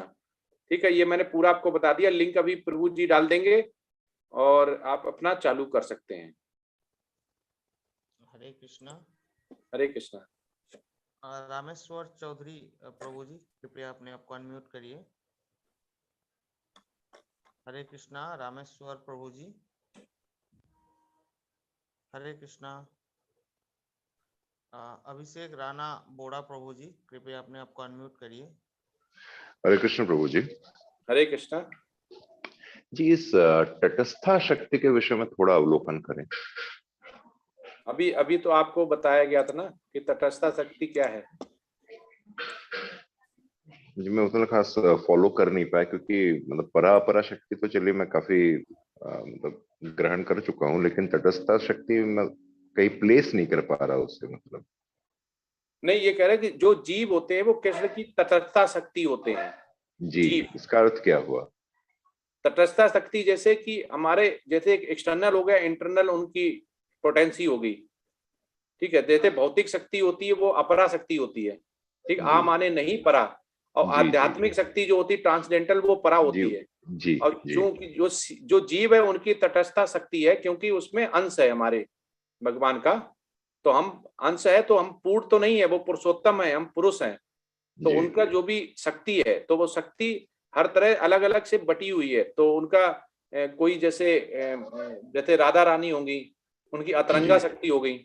ठीक है, तो ऐसे ही भौतिक शक्ति होगी, अपरा हो गई, आध्यात्मिक शक्ति परा हो गई। तो ऐसी जीव है वो कृष्ण की तटस्था शक्ति है, क्योंकि उसमें वो शक्ति है, और वो स्वरूप में ब्रह्म या दिव्य होते हैं, लेकिन प्रकृति के जो भौतिक शक्ति है अपरा, उसके संसर्ग में आने के बाद वो आध्यात्मिक शक्ति खो बैठते हैं। अच्छा, इसका मतलब ये होता है। ठीक है, एक और प्रश्न है यहाँ पर। ये जो कहा गया है कि ब्राह्मण के गुण क्या है, स्वाभाविक गुण, क्षत्रिय के जो स्वाभाविक गुण है उनके बारे में बताया गया है, जैसे कि शांति प्रियता, आत्म संयम, तपस्या, पवित्रता, सहिष्णुता, सत्यनिष्ठा, ज्ञान, विज्ञान तथा धार्मिकता। तो मेरा ये प्रश्न है कि कोई अगर क्षत्रिय हो तो क्या उसमें या उनमें ये ब्राह्मण के गुण नहीं हो सकते? जैसे कि क्षत्रिय में वीरता, शक्ति, संकल्प, दक्षता है, क्या उसके साथ साथ एक क्षत्रिय शांति प्रिय, आत्मसंयमी, तपस्वी, पवित्र नहीं हो सकता? हाँ, क्यों नहीं हो सकता है? अब परशुराम ब्राह्मण थे, उसके बाद जी हाँ, परशुराम ब्राह्मण थे, उसके बाद क्षत्रिय बने, वो क्यों नहीं हो सकता है? आप पैदा से नहीं हो सकते हैं, आप कर्म से हो सकते हैं। आपको अगर वेद शास्त्र की नॉलेज है तो आप ब्राह्मण हो सकते हैं। तो कर्म से आपको बनाया जाता है। जैसे सबसे अच्छा एग्जाम्पल आप देखिए ना कि परशुराम क्या थे? ब्राह्मण थे, लेकिन उसके बाद उनमें ऐसे गुण आ गए, उन्होंने प्रकट किए और वो क्षत्रिय बन गए। मेरा ये प्रश्न है कि एक साथ नहीं रह सकते क्या? आप तो चलिए ये कह रहे कि कोई ब्राह्मण था, वो क्षत्रिय बनकर अपने कर्मों के द्वारा। हाँ, एक तो साथ मेरा ये भी रह प्रश्न सकते है हैं, कि लेकिन एक क्षत्रिय होते होते जी एक साथ भी रह सकते हैं, लेकिन बैलेंस तो उसे करना जिसके पास है, क्योंकि जिस समय जो नीड होगी वो उसको करनी पड़ेगी। तो क्षत्रिय को शुरू से अगर माना जाए कर्म हो गए, शुरू राजवंश में है तो उसको दीक्षा और शिक्षा उसी हिसाब से दी जाती है। जैसे हम लोग हैं, हम में कोई क्षत्रिय है, कोई ब्राह्मण है, कोई कुछ में है, लेकिन वो अभी हम पैदाइशी हैं, ठीक है। लेकिन जैसे ही हमने गीता पढ़नी चालू की तो हमें ब्राह्मण के गुण आने लगे हैं अभी। तो हम भी तो बैलेंस कर रहे हैं ना। हम कोई क्षत्रिय है, कोई इसमें ब्राह्मण है, कोई इसमें वैश्य है, कोई इसमें शूद्र है, लेकिन सभी गीता का उपदेश कर रहे हैं, वेद शास्त्र। तो एक एक साथ उसमें ब्राह्मण के गुण आते जा रहे हैं। तो वैसे ही अगर वो कर्म करने लगेगा तो उसमें पहले वाले जो गुण हैं उसके, चाहे वो अवगुण हो चाहे कुछ भी हो, लेकिन जैसे ही ब्राह्मण के गुण आएंगे तो पहले वाले गुण छिपने लगेंगे। तो बैलेंस उसको करना कि उसको किधर ज्यादा जाना है। अगर वो आप जैसे बोल रहे हैं क्षत्रिय के गुण है तो दोनों में वो रह सकता है। जब उसको क्षत्रिय की जब उसको वो करना होगा कि मुझे मतलब रक्षा करनी है किसी की, और उसको क्षत्रिय पहले से आता है। देखो, जो ब्राह्मण होता है वो योगी होता है, वो भी निर्भय होता है, और जो क्षत्रिय होता है वो भी निर्भय होता है। कुछ चीजें इसमें कॉमन रहती हैं। अब श्री कृष्ण थे, उसमें चारों गुण थे ना। तो श्री कृष्ण खुद ये दिखा रहे हैं कि किसी भी मनुष्य में चारों गुण हो सकते हैं, क्योंकि ये कर्म से आते हैं। तो कोई भी मनुष्य में चारों ही गुण हो सकते हैं प्रभु जी। जी ठीक। हरे कृष्ण। हरे कृष्ण।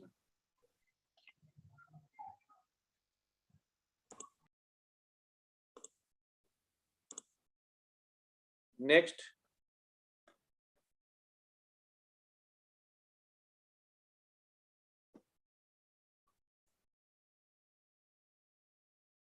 नेक्स्ट प्रभु जी। हाँ, अभिषेक राणा प्रभु जी हो गए, रामेश चौधरी हो गए, प्रदीप प्रभु जी पूछिए।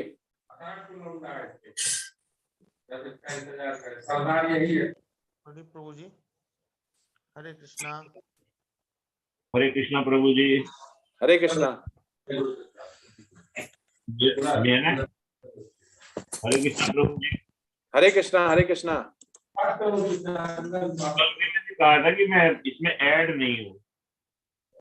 किसमें ऐड किया गया है? व्हाट्सएप में जी ऐड। तो आपको बोला ना कि उसी व्हाट्सएप में ऐड नहीं है, तो अभी नंबर डाल दीजिए इसमें चैट बॉक्स में, वो ऐड कर देंगे। चैट बॉक्स में नंबर डाल दीजिए अपना। अच्छा ठीक है।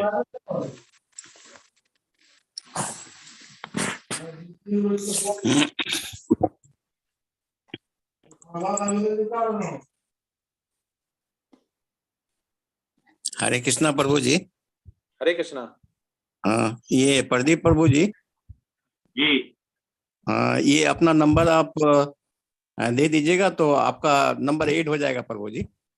मैंने कर दिया है प्रभु जी। ठीक है, हो जाएगा। 9811409445। ठीक है, चैट बॉक्स में देख लीजिए, इनका नंबर ऐड कर दीजिए। नेक्स्ट।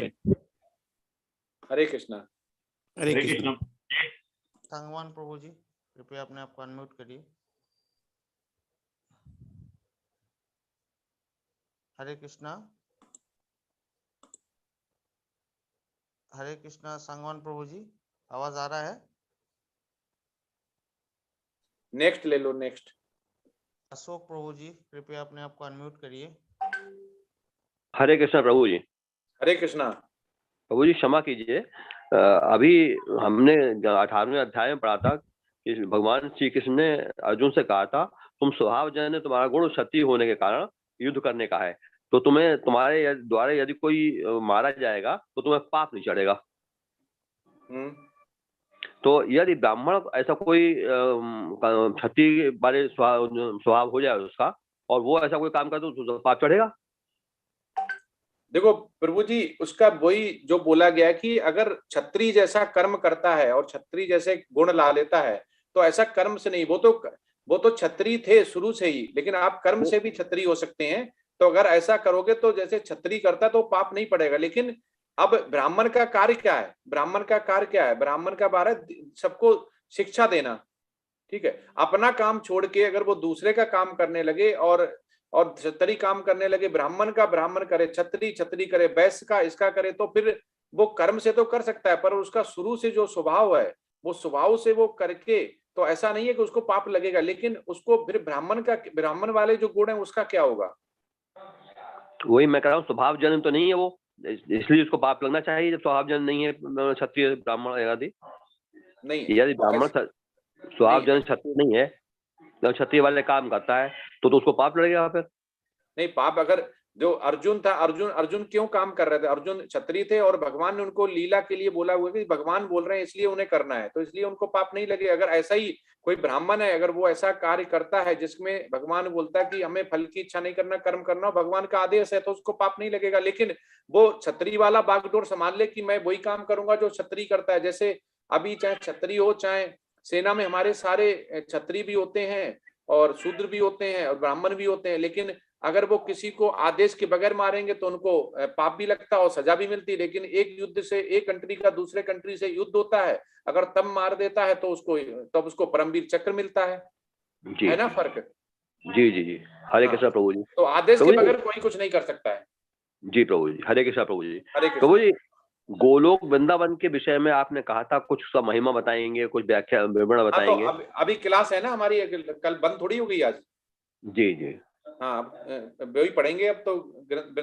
गोलोक का चार्ट जो हो गया, nectar of devotion, nectar of extraction, वेद शास्त्र जितने हो गए, और विष्णुपनिषद हो गया वो पढ़ेंगे, भक्ति समर्था सिंधु हो गया, श्रीमद् भागवतम हो गई।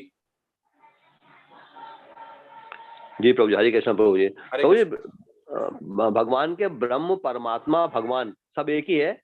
इन नामों का उपयोग कहाँ कहाँ किस प्रकार है? जैसे पानी होता है, पानी अलग है, बर्फ है, एक चीज एक ही, पानी है, बर्फ है, भाप है, तीनों अलग अलग उसके जगह इस्तेमाल है, हर जगह उसका प्रयोग अलग अलग है। तो ऐसे इसका क्या क्या है, कैसे है ब्रह्म, परमात्मा, भगवान? इसका उपयोग जब यज्ञ दान तब करते हैं तब उसमें आता है। जैसे ओम तत् सत बोलते हैं, ठीक है। ओम है वो ब्रह्म है, तत् है वो परब्रह्म है, और जो सत है वो सच्चिदानंद भगवान खुद विष्णु है। तीनों का नाम एक ही है, ओम नमो भगवते वासुदेवाय।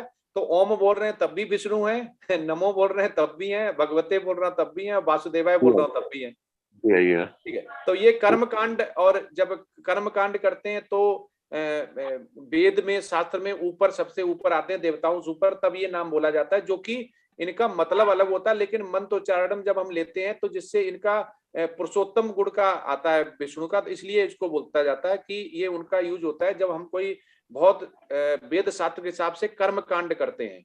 और कर्म कांड ज्यादातर होते हैं देवताओं के लिए, लेकिन जब भगवान की हम करते हैं तो सबसे पहले भगवान, क्योंकि हम कोई भी पूजा करेंगे चाहे वो देवताओं की हो, लेकिन सबसे पहले ओम नमो भगवते वासुदेवाय या ओम तत् सत जरूर बोलते हैं। तो ओम तो ब्रह्म हो गया, ब्रह्म पहले जब उसे ओम हो गया उसे ब्रह्म का मतलब हो गया, और परमात्मा फिर कहाँ लगाएंगे, उसका उपयोग कहाँ पर है? जो हमारा जैसे आत्मा हो गई, ठीक है, वैसे ही हमारा उसके अंदर हमारा आत्मा का अंश हो गया, वैसे ही हमारे अंदर परमात्मा हो गया। तो परमात्मा हम बोल देते हैं हर जगह विद्यमान है। तो आत्मा हमारे हृदय के अंदर होती, पर आत्मा बाहर नहीं हो सकती है ना जी, ये है। तो हर जीव में है। तो आत्मा जैसे हमारे अंदर, तो हमारी आत्मा अंदर है अंश, लेकिन चर अचर जितने भी जीव और उनमें है, उनमें सब में परमात्मा है और आत्मा भी है। तो परमात्मा हर जगह विद्यमान रहती है।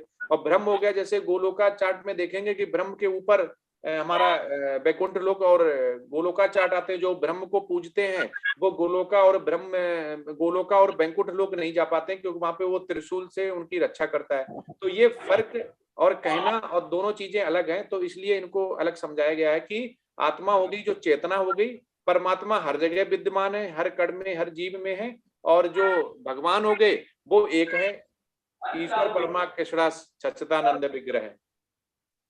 हरे कृष्ण प्रभु जी। हरे कृष्ण। प्रभु जी एक प्रश्न और कर सकता हूँ? एक प्रश्न और कर सकता हूँ? हाँ हाँ करो करो, कोई दिक्कत नहीं। प्रभु जी ब्रह्म का कारण क्या है? मैं जय ब्रह्मा का कारण क्या है, शिव का कारण है, ब्रह्म का कारण क्या है? ब्रह्म का कारण यह है कि एक ज्योति होती है, ब्रह्म ज्योति, जो कि भगवान की ही है। उस पे लोग उस पे ही वो लगाते, जो साकार रूप में नहीं भगवान को मानते अर्च विग्रह को। वो सोचते हैं कि एक शक्ति जरूर है और ये आत्मा है, उसके बाद जाके ब्रह्म में लीन हो जाती है, मतलब इसके दोबारा जन्म नहीं होता, ऐसा लोग मानते हैं। तो वो लोग जो निर्विशेषवादी होते हैं, इम्पर्सनलिज्म जिसे बोलते हैं, वो ऐसा सोचते हैं। पर उसके ऊपर वो कहते हैं, भगवान कहते हैं कि यह मेरी ही शक्ति है, पर इससे ऊपर गोलोका और वैकुंठ लोक होता है, जिसमें कि वो नहीं जा पाते हैं, और यहीं तक उनकी सोच रहती है। उनकी जो हमने आपको बिल्ली वाला और वो बंदर वाला बताया था, तो उसमें जो ब्रह्म को मानते हैं, तो उसका ब्रह्म क्या होता है कि इंद्रियातीत बोला गया ऐसे ब्रह्म में है, जिसका कोई भौतिक स्वरूप नहीं होता है। मतलब ब्रह्म है, जैसे भगवान का भौतिक स्वरूप है, आपने कृष्णा का देखा हुआ है, शिव जी देख रहे हैं, तो ये शिव जी जैसे हो गए भगवान के बहुत ज्यादा 90-80% मतलब इसमें गुण है, वैष्णव है, और वो उनका साकार रूप है। और जैसे दूध और दही होता है, वैसे हैं शिव जी दही हो गए, लेकिन दही से दूध नहीं बना सकते, दूध से दही, जैसे प्रभु जी ने कल बताया था। ठीक है, तो जो ब्रह्म इंद्रियातीत बोलते हैं, इसे इंद्रियातीत होते हैं, उसे ब्रह्म बोलते हैं। और ब्रह्म का वो कोई भौतिक स्वरूप नहीं होता, इतना अंतर है। और सभी भौतिक कलमश से वो रहित तो होता है, ठीक है, लेकिन वो ये जो मनुष्य होता है वो उसको देख नहीं पाता, जान नहीं पाता है। तो ब्रह्म अकारण है। हाँ, वो बिल्कुल मतलब जिसको बोला कि निराकार, या आप बोल सकते हो जिसका आकार नहीं है, उसको मानते हैं, उसको बोलते हैं ब्रह्म ज्योति ब्रह्म। हरे प्रभु ब्रह्म जी, हरे प्रभु जी, हरे कृष्ण प्रभु जी, धन्यवाद, बहुत बहुत धन्यवाद। हरे कृष्णा प्रभु जी। हरे कृष्ण। मलखान प्रभु जी प्रश्न पूछे। मलखान प्रभु जी। हरे कृष्णा प्रभु जी। हरे कृष्णा, हरे कृष्णा। तो प्रभु जी जैसे अभी भ्रम की बात हो रही थी, आज भ्रम पे ही खत्म हो जाएगा क्या? वो भ्रम आते ही चले गए, लग रहा भगवान ने मदद नहीं की उनकी। ये तो दिक्कत है, जो भ्रम को मानता है वो ऐसे ही गायब हो जाता है, उसका साकार रूप ही खत्म हो जाता है। हरे कृष्णा। अरे प्रभु जी आप दिख ही नहीं रहे, ब्रह्म नाम लेते ही आपको, आप ज्योति में चले गए। आप हैं किधर, हमें दिख ही नहीं रहे हैं। हरे कृष्णा प्रभु जी। हरे कृष्णा। आपकी आवाज सुन रही है, आप भी वास्तव में दिख ही नहीं रहे। आप दिख कहाँ रहे, बोलो, आप बोलिए, चलो दिख तो रहे नहीं हमें। प्रभु जी मेरा प्रश्न अभी यही था कि जो ब्रह्म में श्रद्धा रखते हैं निराकार रूप में, क्या उनको मोक्ष नहीं मिलता? फिर मिलता है, बहुत टाइम लगता है, रगड़ रगड़ के मिलता है, क्योंकि आपके सामने साकार है। क्योंकि जो देहात्म बुद्धि है, जैसे मैं हूं, तो मुझे अपने पत्नी से, अपने बच्चों से बात करने की आदत है कि मेरे सामने, अब कोई बोल दे कि आपके सामने बेटा खड़ा हुआ लेकिन नहीं खड़ा है, आप इससे बात करो। अगर मैं रोड पे खड़े होकर बात कर रहा हूँ तो लोग मुझे पागल समझेंगे। ठीक है, अकेले में बात करने वाले को पागल समझते हैं ना, कि देखो ये पागल हो गया, पता नहीं किससे बात कर रहा है। तो हमारा इतने करोड़ों सालों से हमारा देह है, वो हम देहधारी से बात कर सकते हैं, तो साकार रूप से कर सकते हैं। तो ब्रह्म का क्या होता है कि ब्रह्म का कोई साकार रूप नहीं, तो वो आपको बचा नहीं पाता, आपकी मदद नहीं कर पाता, आपको खुद मदद करनी पड़ती। जैसे लेटर बॉक्स हो गया, हमने बताया था, ठीक है, जैसे बिल्ली का बच्चा हो गया, और बंदर का बच्चा जो माँ होती है उसको कभी नहीं पकड़ती है, उसके ऊपर गिरने का और पकड़ने का खुद का जिम्मेदारी होती है बच्चे के ऊपर। वो एक पेड़ से दूसरे पेड़ पे जाती, गिर गई तो नीचे शेर खा जाएगा, लेकिन शेर का बच्चा और बिल्ली के बच्चे को वो अपने गर्दन से पकड़ के जाती, कभी बच्चा नहीं गिर सकता है। तो वो करता है भगवान, और ब्रह्म वाला नहीं करता, उसको बहुत ही मुश्किल होती है, बहुत ही दिक्कत होती है, उसको बाद में भगवान की शरण में जाना पड़ता है। जी, ये होता है ब्रह्म। एक प्रश्न और है प्रभु जी। हाँ, कि गोलोका चार्ट जैसे यथारूप में तो नहीं है? नहीं, यथारूप नहीं है, यथारूप में नहीं है, क्योंकि ये भगवान ने गोलोका चार्ट डिस्कस नहीं किया, वहां पर उन्होंने उपदेश दिया है। गोलोका चार्ट तो उसका सार है, कि सारे वेदों को मिला के उसका सार बनाया गया कि कहाँ पे मथुरा है, कहाँ पे वृंदावन है, कहाँ पे द्वारकाधीश है, और कहाँ पे जो 5 रस हैं, और कहाँ पे वैकुंठ लोक है, गोलोका कहाँ पे है, ब्रह्मा कहाँ पे है, और ब्रह्म ज्योति कहाँ पे है। तो प्रभु जी अगर हम इसको डिटेल में पढ़ना चाहें तो कहाँ से मिलेगा हमें? ये आपको इसी साइट पे जाना, इस्कॉन बेंगलुरु की, वहां पे आप ऑर्डर करके बड़ा सा मंगा सकते हैं, घर में लगा सकते हैं। उसमें सारा लेफ्ट राइट में सारा डिटेल दिया गया है, हिंदी में इंग्लिश में दोनों में उपलब्ध है। जी प्रभु, एक्सप्लेन किया हुआ है ना उसमें सारा? हाँ, सारा एक्सप्लेन किया हुआ है। हरे कृष्णा प्रभु। हरे कृष्णा। नेक्स्ट। हरे कृष्णा। हरे कृष्णा प्रभु जी। राधा माता जी, राधा माता जी प्रश्न हरे पूछे। कृष्णा प्रभु। हरे कृष्णा।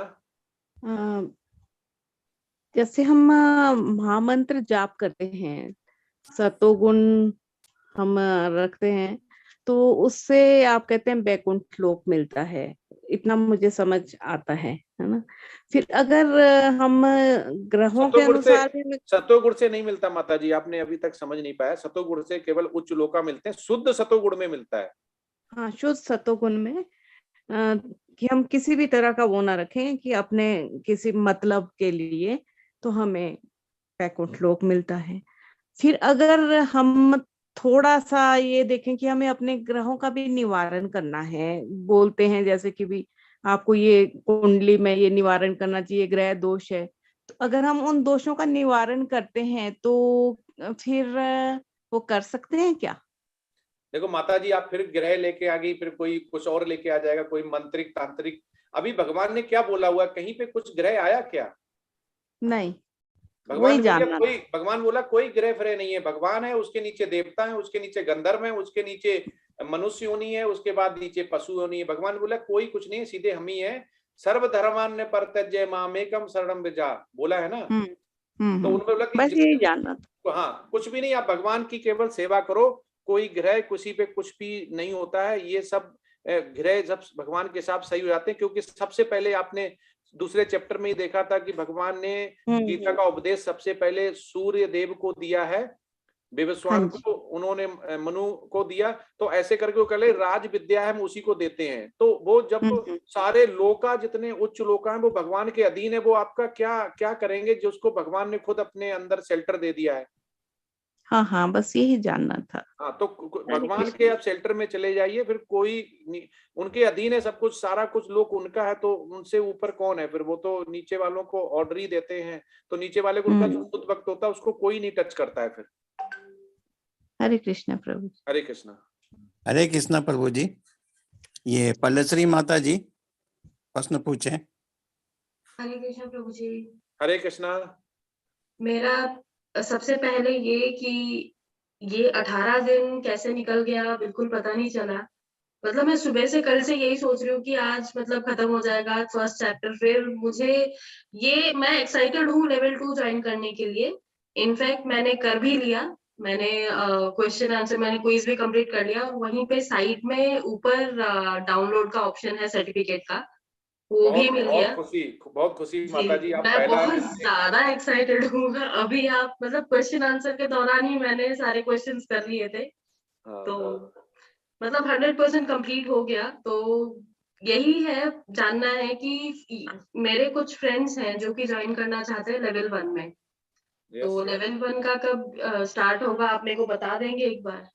मुझे प्रभु जी का कल ही मैसेज आया, अप्रैल में स्टार्ट होगा, मार्च में नहीं है, इसलिए ये कंटिन्यू क्लास हम कल से कर रहे हैं। अप्रैल में स्टार्ट होगा, 3 अप्रैल से। उसका लिंक, रजिस्ट्रेशन लिंक अभी ओपन हो जाएंगे, आज कल में आने वाले होंगे, मैं डाल दूंगा इसी ग्रुप में, सभी में जाएगा, वो कर सकते हैं। अप्रैल में स्टार्ट होगा, मार्च में कोई क्लास नहीं। वैसे हर महीने एक रखते थे, क्योंकि 18 दिन की होती है, तो एकादशी के आसपास हमारा श्रद्धावान होता था, तो इस हिसाब से डिजाइन होता है। लेकिन अभी हम मथुरा वृंदावन की यात्रा पे जा रहे हैं, मैं भी जा रहा हूँ फैमिली के साथ, प्रभु जी के साथ 400-500 लोग आ रहे हैं, 600 लोग हो गए लगभग अभी। तो इसलिए मार्च में नहीं है क्लास, अप्रैल में स्टार्ट होगी। तो अभी ये जो लेवल 2 का स्टार्ट होने वाला, ये फेब से ही स्टार्ट होगा शायद?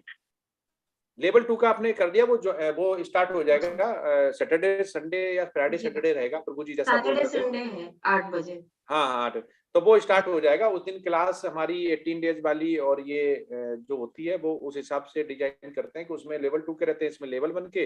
अभी मथुरा जाने तक तो प्रभु जी ने बोला वो कि ये जो क्लास हम एक्सटेंड करेंगे, जैसे कल भी 9 बजे से हम आपको श्रीमद् भागवतम या nectar of devotion, nectar of instruction, जो आपने सुने भी नहीं होंगे, अभी तो गीता देखा, अभी भगवान की लीलाओं के बारे में जानना है। भगवान ने, ये तो भगवान का उपदेश हो गया जी।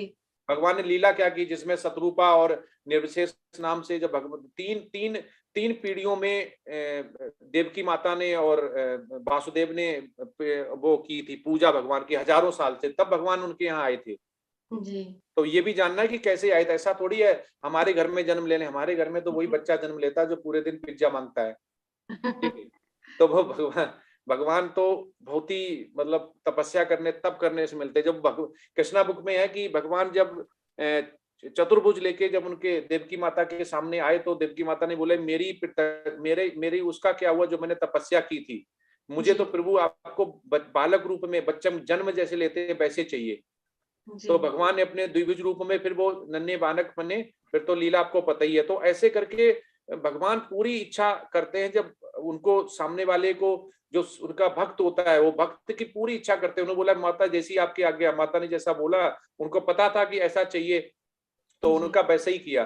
तो ऐसे भगवान अपने शुद्ध भक्त को जो भी चाहिए होता है वो देते हैं। वो उन्होंने 7 चैप्टर में बोला ना कि जो आपके पास है वो तो आपके पास रहता ही है, लेकिन जो नहीं है वो भी हो गया। सर्वस्व चाहम इदं अन्नविष्टः, तो बोला कि जो नहीं चाहते वो भी मैं देता हूं। जैसे उन्होंने ध्रुव महाराज को क्या दिया था, उनको पूरा प्लेनेट दे दिया। वो गए थे राज्य मांगने, उन्होंने बोलिया मुझे मतलब मुझे वेद शास्त्र की नॉलेज होगी, मुझे राज्य नहीं चाहिए, मुझे सकाम कर्म नहीं चाहिए, मुझे पैसा नहीं चाहिए, मुझे धन नहीं चाहिए, मुझे बस भगवान आपका साथ चाहिए। तो भगवान जब साथ देता वो ऐसे ही देता, उनको पूरा ही प्लेनेट दे दिया पूरा ध्रुव महाराज को, ध्रुव तारा जैसे हम बोलते हैं। जी तो भगवान तो बहुत ही दयालु है। वो तो पत्र पुष्पम फूलम, जो उनको आप कुछ भी चढ़ा दीजिए, वो कोई उन्हें 56 भोग नहीं चाहिए। लोग सोचते हैं अमीरों के ही भगवान होते हैं, नहीं, भगवान अमीर गरीबी नहीं देखते हैं। वो तो ये देखते हैं हमारा पुत्र है, हमारा मनुष्य है और ये जीव है, उसको आप जो भी अच्छा कर रहे हैं। तो बोलते हैं ना कि ब्रह्मा जी खुद बोलते हैं ईश्वर परमा कृष्णा सच्चिदानंद विग्रह अनादिरादि गोविंदा सर्व कारण कारणम। परम सत्य कौन है? श्री भगवान श्री कृष्ण ही है, जो आदि पुरुष हैं और समस्त आनंद के अगार गोविंद है और वे सच्चिदानंद स्वरूप हैं। जी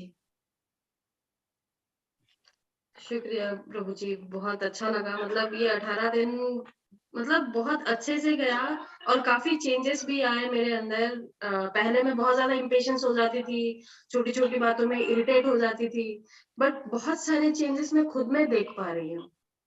माता जी मेरा होता है, मैं अपना खुद का बता रहा हूँ, मैं तो इतना शॉर्ट टेम्पर था और बिल्कुल ही रजोगुड़ी तमोगुड़ी कहाँ पे था मुझे पता ही नहीं, क्योंकि कोई कैलिब्रेट नहीं कर सकता, ना कोई मेजरमेंट था। लेकिन हम प्रभु जी से जुड़े, जैसे कल उन्होंने बताया भी था कि ये जुड़े देखो और प्रतिभावान है और ये आगे कर रहा है, ऐसे निकला है। तो मेहनत की इसमें हम आए हुए हैं। अभी लेवल 4 में जाएंगे। माता जी से यही बात हो रही थी, बनाली माता जी से। अब हम लेवल 3 आज मेरा खत्म हो गया। अब 1.5 साल का भक्ति शास्त्र चलेगा। तो हमें प्रभु जी कोई सिंगल पैसा नहीं देते हैं, हम केवल निष्काम कर्म भगवान की सेवा कर रहे हैं। कोई श्री कृष्ण ने उसमें खुद गीता में और श्रीमद् भागवतम लिखा कि जो मेरी प्रीचिंग और मूड इन्वेशन को आगे लेकर जाएगा उसको मैं भगवत धाम बुलाऊंगा।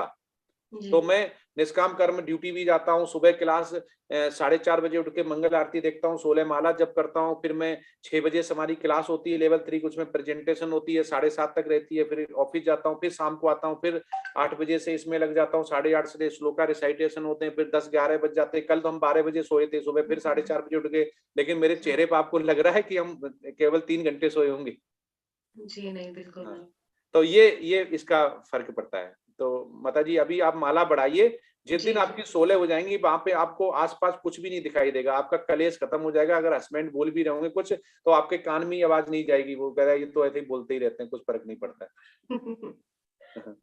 जी शुक्रिया प्रभु जी, शुक्रिया। हरे कृष्णा। हरे कृष्णा। हरे कृष्णा। हरे कृष्णा प्रभु जी। प्रतिभा माता जी कल सभी लोग आए, क्लास खत्म नहीं हुई, अभी बता दें। हरे कृष्णा प्रभु जी। हरे कृष्णा। प्रभु जी मेरा प्रश्न ये है कि ये जो क्विज वाला पार्ट है ना, तो मैंने 17वें अध्याय तक, आपको आवाज आ रही है मेरी? हाँ 17वें अध्याय तक मैंने क्विज कर लिया है और एक आज का बचा है।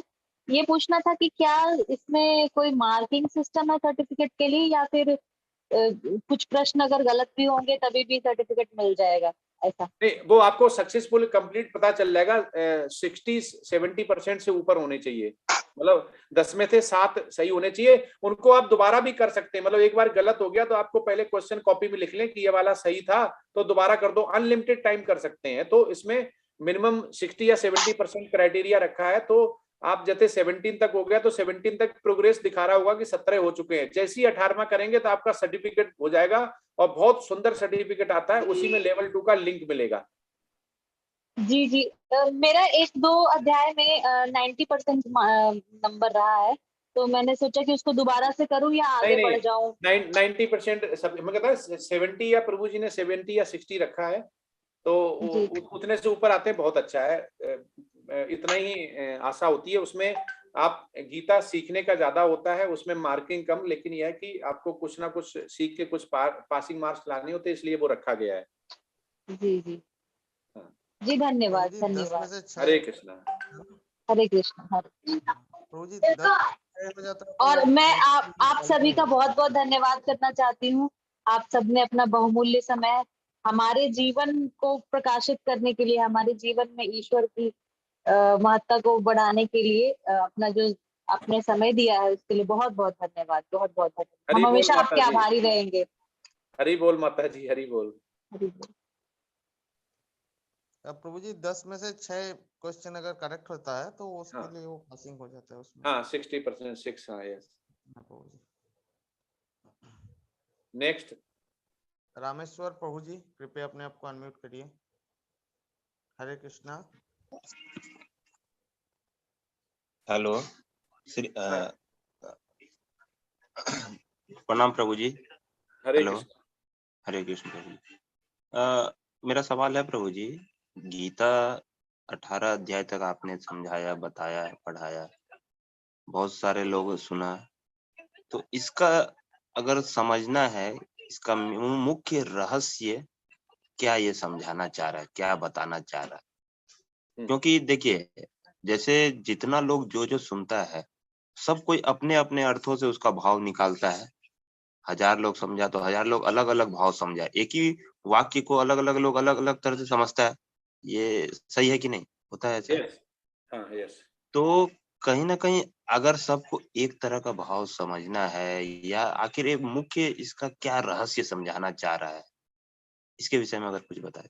हाँ तो इसमें देखो, जैसे एनएनडी प्रभु जी बताते हैं कि 4 ही इसमें जो समझने चाहिए, जो टोटल 4 निकल के आते हैं बहुत छोटे छोटे वाक्य में, कि पहला ये है कि हम शरीर नहीं, हम आत्मा हैं।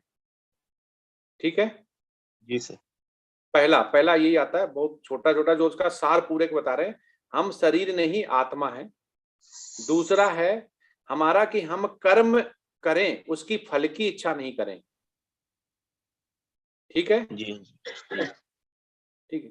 तीसरा है कि हमें भगवान की भक्ति योग जो बोला गया, उस भक्ति योग करना है। एक तो फल की, और जो भी कर्म करें जैसे बोले फल की इच्छा नहीं करें। और तीसरा हो गया इसमें हमें निरंतर ही भगवान की भक्ति करनी है। चौथा इसमें हो गया जो इसमें से निकल के आता है, जो वेद शास्त्र में और हमारे गुरुओं ने बोला हुआ है कि आपको महामंत्र जप करना है, जो कि कलयुग के लिए प्रिस्क्राइब्ड है। और माला जप करनी, मेडिटेशन जो हो गया, माला जप करनी है। 4 प्रिंसिपल आपको जो है रेगुलेशन जो बोलेंगे वो करने हैं। और आपको भगवान की पूजा अर्चना जो करनी है, और जो आपको प्रसादम हो गया वो करना है। इतना केवल इससे निकल के आता है। जी एक सवाल और पूछ सकते? हाँ यस। जैसे आप लोगों का जो संस्था है, आप बहुत जगह जा रहे हैं, भविष्य में हम लोग उसमें किस तरह से जुड़ सकते हैं, ऐसा कुछ रास्ता है? हाँ भविष्य में देखिए, अभी हमारे जैसे प्रभु जी मंदिर बना रहे हैं, तो हमारे सेवा आप अपने एरिया में, अगर जैसे हमने एक आपको उदाहरण दिया था, कथा सुनाई थी कि एक वो करोड़ों की नौकरी छोड़ के आए और वो घर घर जाके गीता एज इट इज बांट रहे थे। तो उनको एक बहुत अच्छे भल मानुष मिले जिनको कि दान देना था। तो दान किसको दिया जा रहा है? योग्य को दिया जाता, जो पहले आया था। और दान देने वाला भी शुद्ध भक्त होना चाहिए। तो आपके एरिया में इस्कॉन टेम्पल खुल सकता है, उसमें आप सेवा दे सकते हैं, उसका कार्यभार संभाल सकते हैं। कोई आप खुद प्रीचिंग कर सकते हैं, टीचिंग कर सकते हैं, या कोई सन्यासी उस एरिया में आके उसको कर सकता है। उस एरिया के संस्था, जैसे बंगलोर के पास मंगलुरु हो गया, दिल्ली के पास गाजियाबाद हो गया, रुद्रपुर हो गया, तो ऐसे हर जगह विस्तार हो रहा है। तो आगे अगर गीता समझ जाते हैं, टीचर बन जाते हैं, भक्ति शास्त्र कर लेते हैं, तो आप खुद एक प्रेसिडेंट के बराबर, मतलब आपका वो हो जाता है कि आप किसी मतलब साधु संत जो बोला गया सन्यासी को रख सकते हैं, ब्रह्मचारी को रख के पूरा कार्यभार उनको संभाल सकते हैं और इस सनातन धर्म में इस्कॉन को बढ़ाने में मदद कर सकते हैं। जी जी, धन्यवाद। हरे कृष्णा। हरे कृष्णा। के संगवान प्रभु जी, कृपया अपने आप को अनम्यूट करिए। हरे कृष्णा। संगवान प्रभु जी, आपका आवाज नहीं आ रहा है। हरे कृष्णा।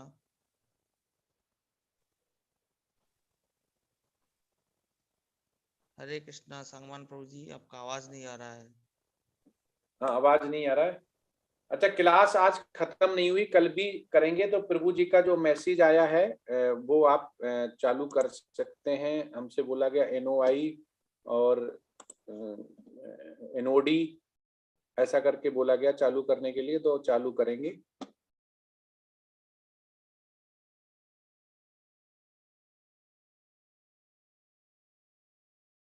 अभी कोई बचा हुआ है? हाँ प्रभु जी, एक और हैंड रेज है, योगिता दड़ाडे माता जी, कृपया अपने आप को अनम्यूट करिए। हरे कृष्ण प्रभु जी। हरे कृष्णा। पहली बार बोली है माता जी आप आज? हाँ, आज पहली बार बोली हूँ, क्योंकि वो आप बोल रहे हो कथा तो सुनने में ही इतना अच्छा लग रहा है और बहुत सारी चीजें चेंज हुई है उसके बाद में। तो मैं मतलब भगवत कथा तो ऐसे मैं यूट्यूब में वगैरह था, बहुत टाइम से सुन रही थी, तो लेकिन उसमें बस वो वीडियो बनाए हुए थे तो वो सुन रही थी, बीच बीच में भजन हुए करते थे, बट इतना ये नहीं हुआ जैसे जैसे मैंने सुनना शुरू किया है ये इसमें फर्स्ट लेवल में। ये तो मुझे फेसबुक से मिला था, बस मैं इस्कॉन मंदिर में जाती हूँ, मुझे वहां के भजन अच्छे लगते हैं ज्यादा, तो मैं और सजाया हुआ राधा कृष्ण को देखने के लिए वहां पे जाती हूँ खास करके। वो उनकी जो प्रतिमा इतनी सुंदर सी बनी होती है, तो हर संडे जाती हूँ कि अगले संडे तक मैं अपने मन में अपने आंखों में उसको बसा के रखूं जो मैंने लास्ट टाइम देखा है। यस। बहुत फर्क पड़ा है अंदर के अंदर में, ऐसे लग रहा है कि कथा अंदर के अंदर मन में ऐसे बैठ जा रही है कहीं कहीं पे, और बराबर जब भी आप बोलते हो कि ये नहीं करना चाहिए या ऐसा नहीं होना चाहिए, तो तुरंत आता है कि नहीं मैं ये कर रही थी आज तक, अभी नहीं करना है, ऐसा नहीं करना है। तो अंदर से ही वो ऑटोमेटिकली आ रहा है बाहर। बस मैं वो क्विज को सॉल्व करना चाह रही हूँ, लेकिन वो मेरा क्विज के इधर ओपन नहीं हो रहा है सर, तो कुछ प्रॉब्लम आ रहा है मुझे। नहीं, तो दोबारा लॉग आउट करके लॉग इन करें दोबारा। हाँ, लॉग इन किया, वो मुझे कोर्स का पूछते हैं, तो वहां पे कुछ कोर्स सिलेक्ट करने के लिए नहीं आ रहा है मुझे। मैंने एनरोल भी किया, यूजर आईडी पासवर्ड भी डाल दिया, बट मुझे वहां पे कोर्स पूछते हैं, तो कोर्स में तो कोई वहां पे ऑप्शन नहीं, क्वेश्चन दिखते हैं लेकिन वो ओपन नहीं हो रहे मेरे लिए। आप मुझे आईडी पासवर्ड भेजना, मैं ट्राई करता हूँ, मुझे भेजना मेरे व्हाट्सएप पे, तो मैं टेक्निकल टीम में उसको, हाँ टेक्निकल टीम है वो ओपन करके देखेगी, पहले मैं देखूंगा, अगर नहीं होगी तो उसका स्क्रीनशॉट लेके मैं टेक्निकल टीम जो पीछे होती है उसको बैकएंड भेजेंगे, वो आपको रिजॉल्व कर देंगे। जी प्रभु जी, मुझे ये एग्जाम देनी है, बहुत कोशिश कर रही हूँ मैं भी आपको डाल दूँ। एक ही दिन में दे देना, मुझे अभी भेज दो आप आईडी पासवर्ड अपना, मैं खोल के देखता हूँ, नहीं होता है तो टेक्निकल टीम हमारी है जो बैकएंड में काम करती है, वो आपका सब सोल्यूशन दे देगी। जी प्रभु, ठीक है। हरे कृष्णा। हरे कृष्ण। ठीक है, क्लास खत्म नहीं हुई है, कल भी 9 o'clock मिलेंगे हम लोग, तो नेक्स्ट ऑफ डिवोशन या नेक्स्ट ऑफ इंस्ट्रक्शन या इसमें ऑफिसर पढ़ेंगे, वो हम डिसाइड कर लेंगे। बनाली माता जी। हाँ, हरे कृष्ण प्रभु जी। हाँ, क्या पढ़ाना सही रहेगा? उपदेशामृत प्रभु जी। उपदेशामृत पढ़ा देंगे, ठीक है, और 9 o'clock चालू करेंगे, और हिंदी का भेज देना ग्रुप में और मुझे भी भेज देना। क्या उपदेशामृत? हाँ। ओके, ठीक है प्रभु जी। ठीक है, इन पे सनत प्रभु जी पे होगी। हाँ, मेरे पास भी शायद है, मैं देख लूंगी प्रभु जी, आपको मैं भेज दूंगी। ठीक है, कल से वही पढ़ाएंगे। ओके, ठीक है प्रभु जी, हम लोग का भी रिवीजन हो जाएगा। हाँ। और हम लोग का तो है ना प्रभु जी कल भागवतम रीडिंग? हाँ, अपना रहेगा भागवतम, वो तो प्रभु जी ने बोला, वो तो लगातार चलेगा। ओके। प्रभु जी को 20 साल लगे थे, हमें तो 40 साल लगेंगे लग रहा है। और प्रभु जी हमें बाकी भागवतम के अलावा फिर अभी क्या करना है? प्रभु जी ने तो बोला भागवतम के साथ तो हमें चैतन्य चरितामृत बोला पढ़ने के लिए। अच्छा, ओके, मैंने ऑर्डर कर दिया प्रभु जी, मेरा आ जाएगा शायद 2-4 दिन में चैतन्य चरितामृत। हाँ, तो उसको बोला गया और श्रीमद् भागवतम हो गया। कृष्णा बुक उन्होंने बोली, मुझसे जो बात हुई थी, बोला कृष्णा बुक पढ़ लो, और प्रभुपादा की बुक हो गई, कृष्णा बुक हो गई, और चैतन्य चरितामृत हो गई, श्रीमद् भागवतम हो गई। और तो प्रभु जी कल क्लास में सबके साथ डिसाइड कर लेते हैं 2 बुक्स या 3 बुक्स कैसे पढ़ना है। ठीक है माता जी, कल कर लेंगे, है ना? यस, ठीक है। तो सभी डिवोटीज को ये है कि प्रभु जी का आदेश है कि ये क्लास कंटिन्यू चलेगी और ग्रुप में आएगा, जो भी हम पढ़ाएंगे कल डाल देंगे, और उसके बाद आपको 9 o'clock पे ज्वाइन होना है। अभी श्लोका रिसाइटेशन नहीं होगा, क्योंकि उसमें जो कोर्स होगा उसी में हम डिसाइड कर लेंगे कि कैसे करना है, और वो उसमें और आपको आनंद आएगा, क्योंकि जो जैसे एक हर चीज का नियम होता है, प्रोसेस होता है, कि जैसे हम घर पे वेजिटेबल बनाते हैं तो पहले ऑयल डालते हैं, गर्म होता है, फिर हम उसमें लहसुन प्याज या जो भी डालते हैं, उसके बाद जीरा हींग और ऐसे, तो ऐसे ही जो है एक प्रोसेस आध्यात्म का है कि सबसे पहले हम किसका आवाज आ रहा है, तो ऐसा ही इसका पहले है कि सबसे पहले हमें गीता पढ़नी चाहिए, उसके बाद श्रीमद् भागवतम हो गया, वेद से जैसे लीलाएं होगी, और उसी के साथ साथ हम वेदों से आए हुए जो छोटे छोटे वेदों से, हम बड़े बड़े वेदों से निकाल के बुक्स लाते हैं, ठीक है, उसको हम उपदेशामृत हो गया, nectar of devotion, nectar of instruction, भक्ति स्मृता सिंधु, ये बहुत ही अच्छे उनके जो भी शुद्ध वैष्णव हैं, भक्त हैं, उनके बारे में उन्होंने लिखा हुआ क्या है वो उसके बारे में हम पढ़ते हैं, तो और आनंद आता है, क्योंकि ये गीता है वो भगवान का उपदेश है, और जो श्रीमद् भागवतम है और बुक्स हैं वो उसमें भगवान ने क्या लीलाएं की हुई हैं उसके बारे में है।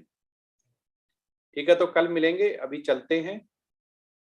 ठीक है प्रभु जी, माता जी लोग। यस प्रभु जी, हरे कृष्णा। हरे कृष्णा। सभी भक्तों का बहुत बहुत धन्यवाद, और सभी से निवेदन है कि माला जप जरूर करें, जितना बन सकता है 1, 2, 4 जैसे भी बन सकता है अवश्य करें। हाँ, इसका गीता का जो है माला जप करें, और आप एकादशी का व्रत, कोई डॉक्टर वर्मा डाल रही थी कि इसको शादीशुदा या वैसे शादीशुदा नहीं है, तो इसमें ऐसा कुछ नहीं है, जो शादीशुदा नहीं है वो भी कर सकता है, क्योंकि इस्कॉन में बहुत सारे हमारे साथ शुद्ध वैष्णव फीमेल भी हैं, मेल भी हैं, शुद्ध भक्त हैं, वो सभी रख रहे हैं, तो आप मतलब एकादशी का व्रत रख सकते हैं, उसमें ऐसा कुछ नहीं है कि शादीशुदा है या अनमैरिड नहीं कर सकता है। एकादशी का व्रत रखें और माला आप जप करें, 4 प्रिंसिपल माने, और आप प्रसादम भगवान को जरूर चढ़ाएं, भोजन बनाएं प्रसादम जैसा, और उसे पूरे परिवार को बांटें, आस पड़ोस में बांटें, इस्कॉन मंदिर जाएं, वहां पे प्रसादम, संडे को भजन कीर्तन और सब कुछ होता है, बुक भी पढ़ी जाती है, कोशिश करें उनका श्री कृष्णा और राधा की जो भी अर्च विग्रह हैं उनको देखें और वहां पे टाइम बिताएं, तो आपकी और ज्यादा शुद्ध भक्ति बढ़ेगी, और ज्यादा आपको हायर टेस्ट लगेगा, और एक बार ये हायर टेस्ट लग गया तो सारे भौतिक कलमिश हैं वो सारे रहित हो जाएंगे आप, मतलब उसके सभी आपके भौतिक कलमश हैं वो सब मिट जाएंगे, कोई कलेश नहीं रहेगा, तो वो आदमी फिर मनुष्य वो दिव्य बन जाता है। इसका पूरा सार ये है। तो आज चलते हैं। वांछा कल्पतरु वैश्य कृपा सिंधु वैचा पतित नाम पावनेभ्यो वैष्णवेभ्यो नमो नमः। हरे कृष्णा कृष्णा कृष्णा हरे हरे, हरे राम राम राम हरे हरे। अनंत कोट वैष्णव वृंद की जय, श्री प्रभुपाद की जय। हरे कृष्णा प्रभु जी। हाँ, सभी लोग बोले, सभी लोग अनम्यूट करें। हरे कृष्ण प्रभु जी। हरे कृष्ण प्रभु जी। हरे कृष्णा हरे कृष्ण प्रभु जी। हरे कृष्ण प्रणाम। एक माला सभी लोग करें, एक माला सभी लोग करें, मिनिमम एक माला। आज 18 डेज का है, श्री कृष्णा का यही था। आपने देखा हुआ है कि आपको मन पे कंट्रोल करना है, इंद्रियां कंट्रोल करनी है, बुद्धि कंट्रोल करनी है, तभी आत्मा जो है, आत्मा का भोजन क्या है? भगवान का नाम। आत्मा को शुद्ध करना है। एक माला जप करना चालू कर दें, 10 मिनट की बात है। कल प्रभु जी ने भी बोला था, तो एक माला जरूर आप करें। और कल हाथ उठाए तो जितने भी लोग आए सबके हाथ रेज होने चाहिए। कल एक माला सभी को करनी है। हरे कृष्णा। हरे कृष्णा। हरे कृष्णा प्रभु जी। हरे कृष्णा। हरे कृष्णा। हरे कृष्णा। 2 माला तो हम डेली कर रहे हैं प्रभु जी। हाँ तो ठीक है, जो नहीं कर रहा उसके लिए है, जो कर रहा है वो और माला बढ़ाए। 16 जाना है, 16। प्रभु जी एकादशी से बढ़ाएंगे, आपने एकादशी से कहा था बढ़ाने के, 2 कर रहे हैं हम। हाँ और एकादशी को आप 14 बढ़ा दीजिए, 16 हो जाएंगी पूरी। संडे को एकादशी है, सभी लोग संडे से बढ़ा दे, जो नहीं कर रहे वो चालू कर दे। संडे को एकादशी है। जैसी प्रभु की इच्छा होगी, जैसा वो कराएंगे सब वैसे करेंगे। हाँ प्रभु जरूर कराएगा, प्रभु तो जरूर ही कराता, आप मन में ठान लीजिए। प्रभु जी जब मन में इच्छा करेंगे तो प्रभु उसको अवश्य वो करेंगे। फिलहाल तो उनका आदेश 2 का तो पालन करा ही रहे हैं मुझसे वो। हाँ और भी कराएंगे, कृष्णा आपसे करवाएगा जरूर।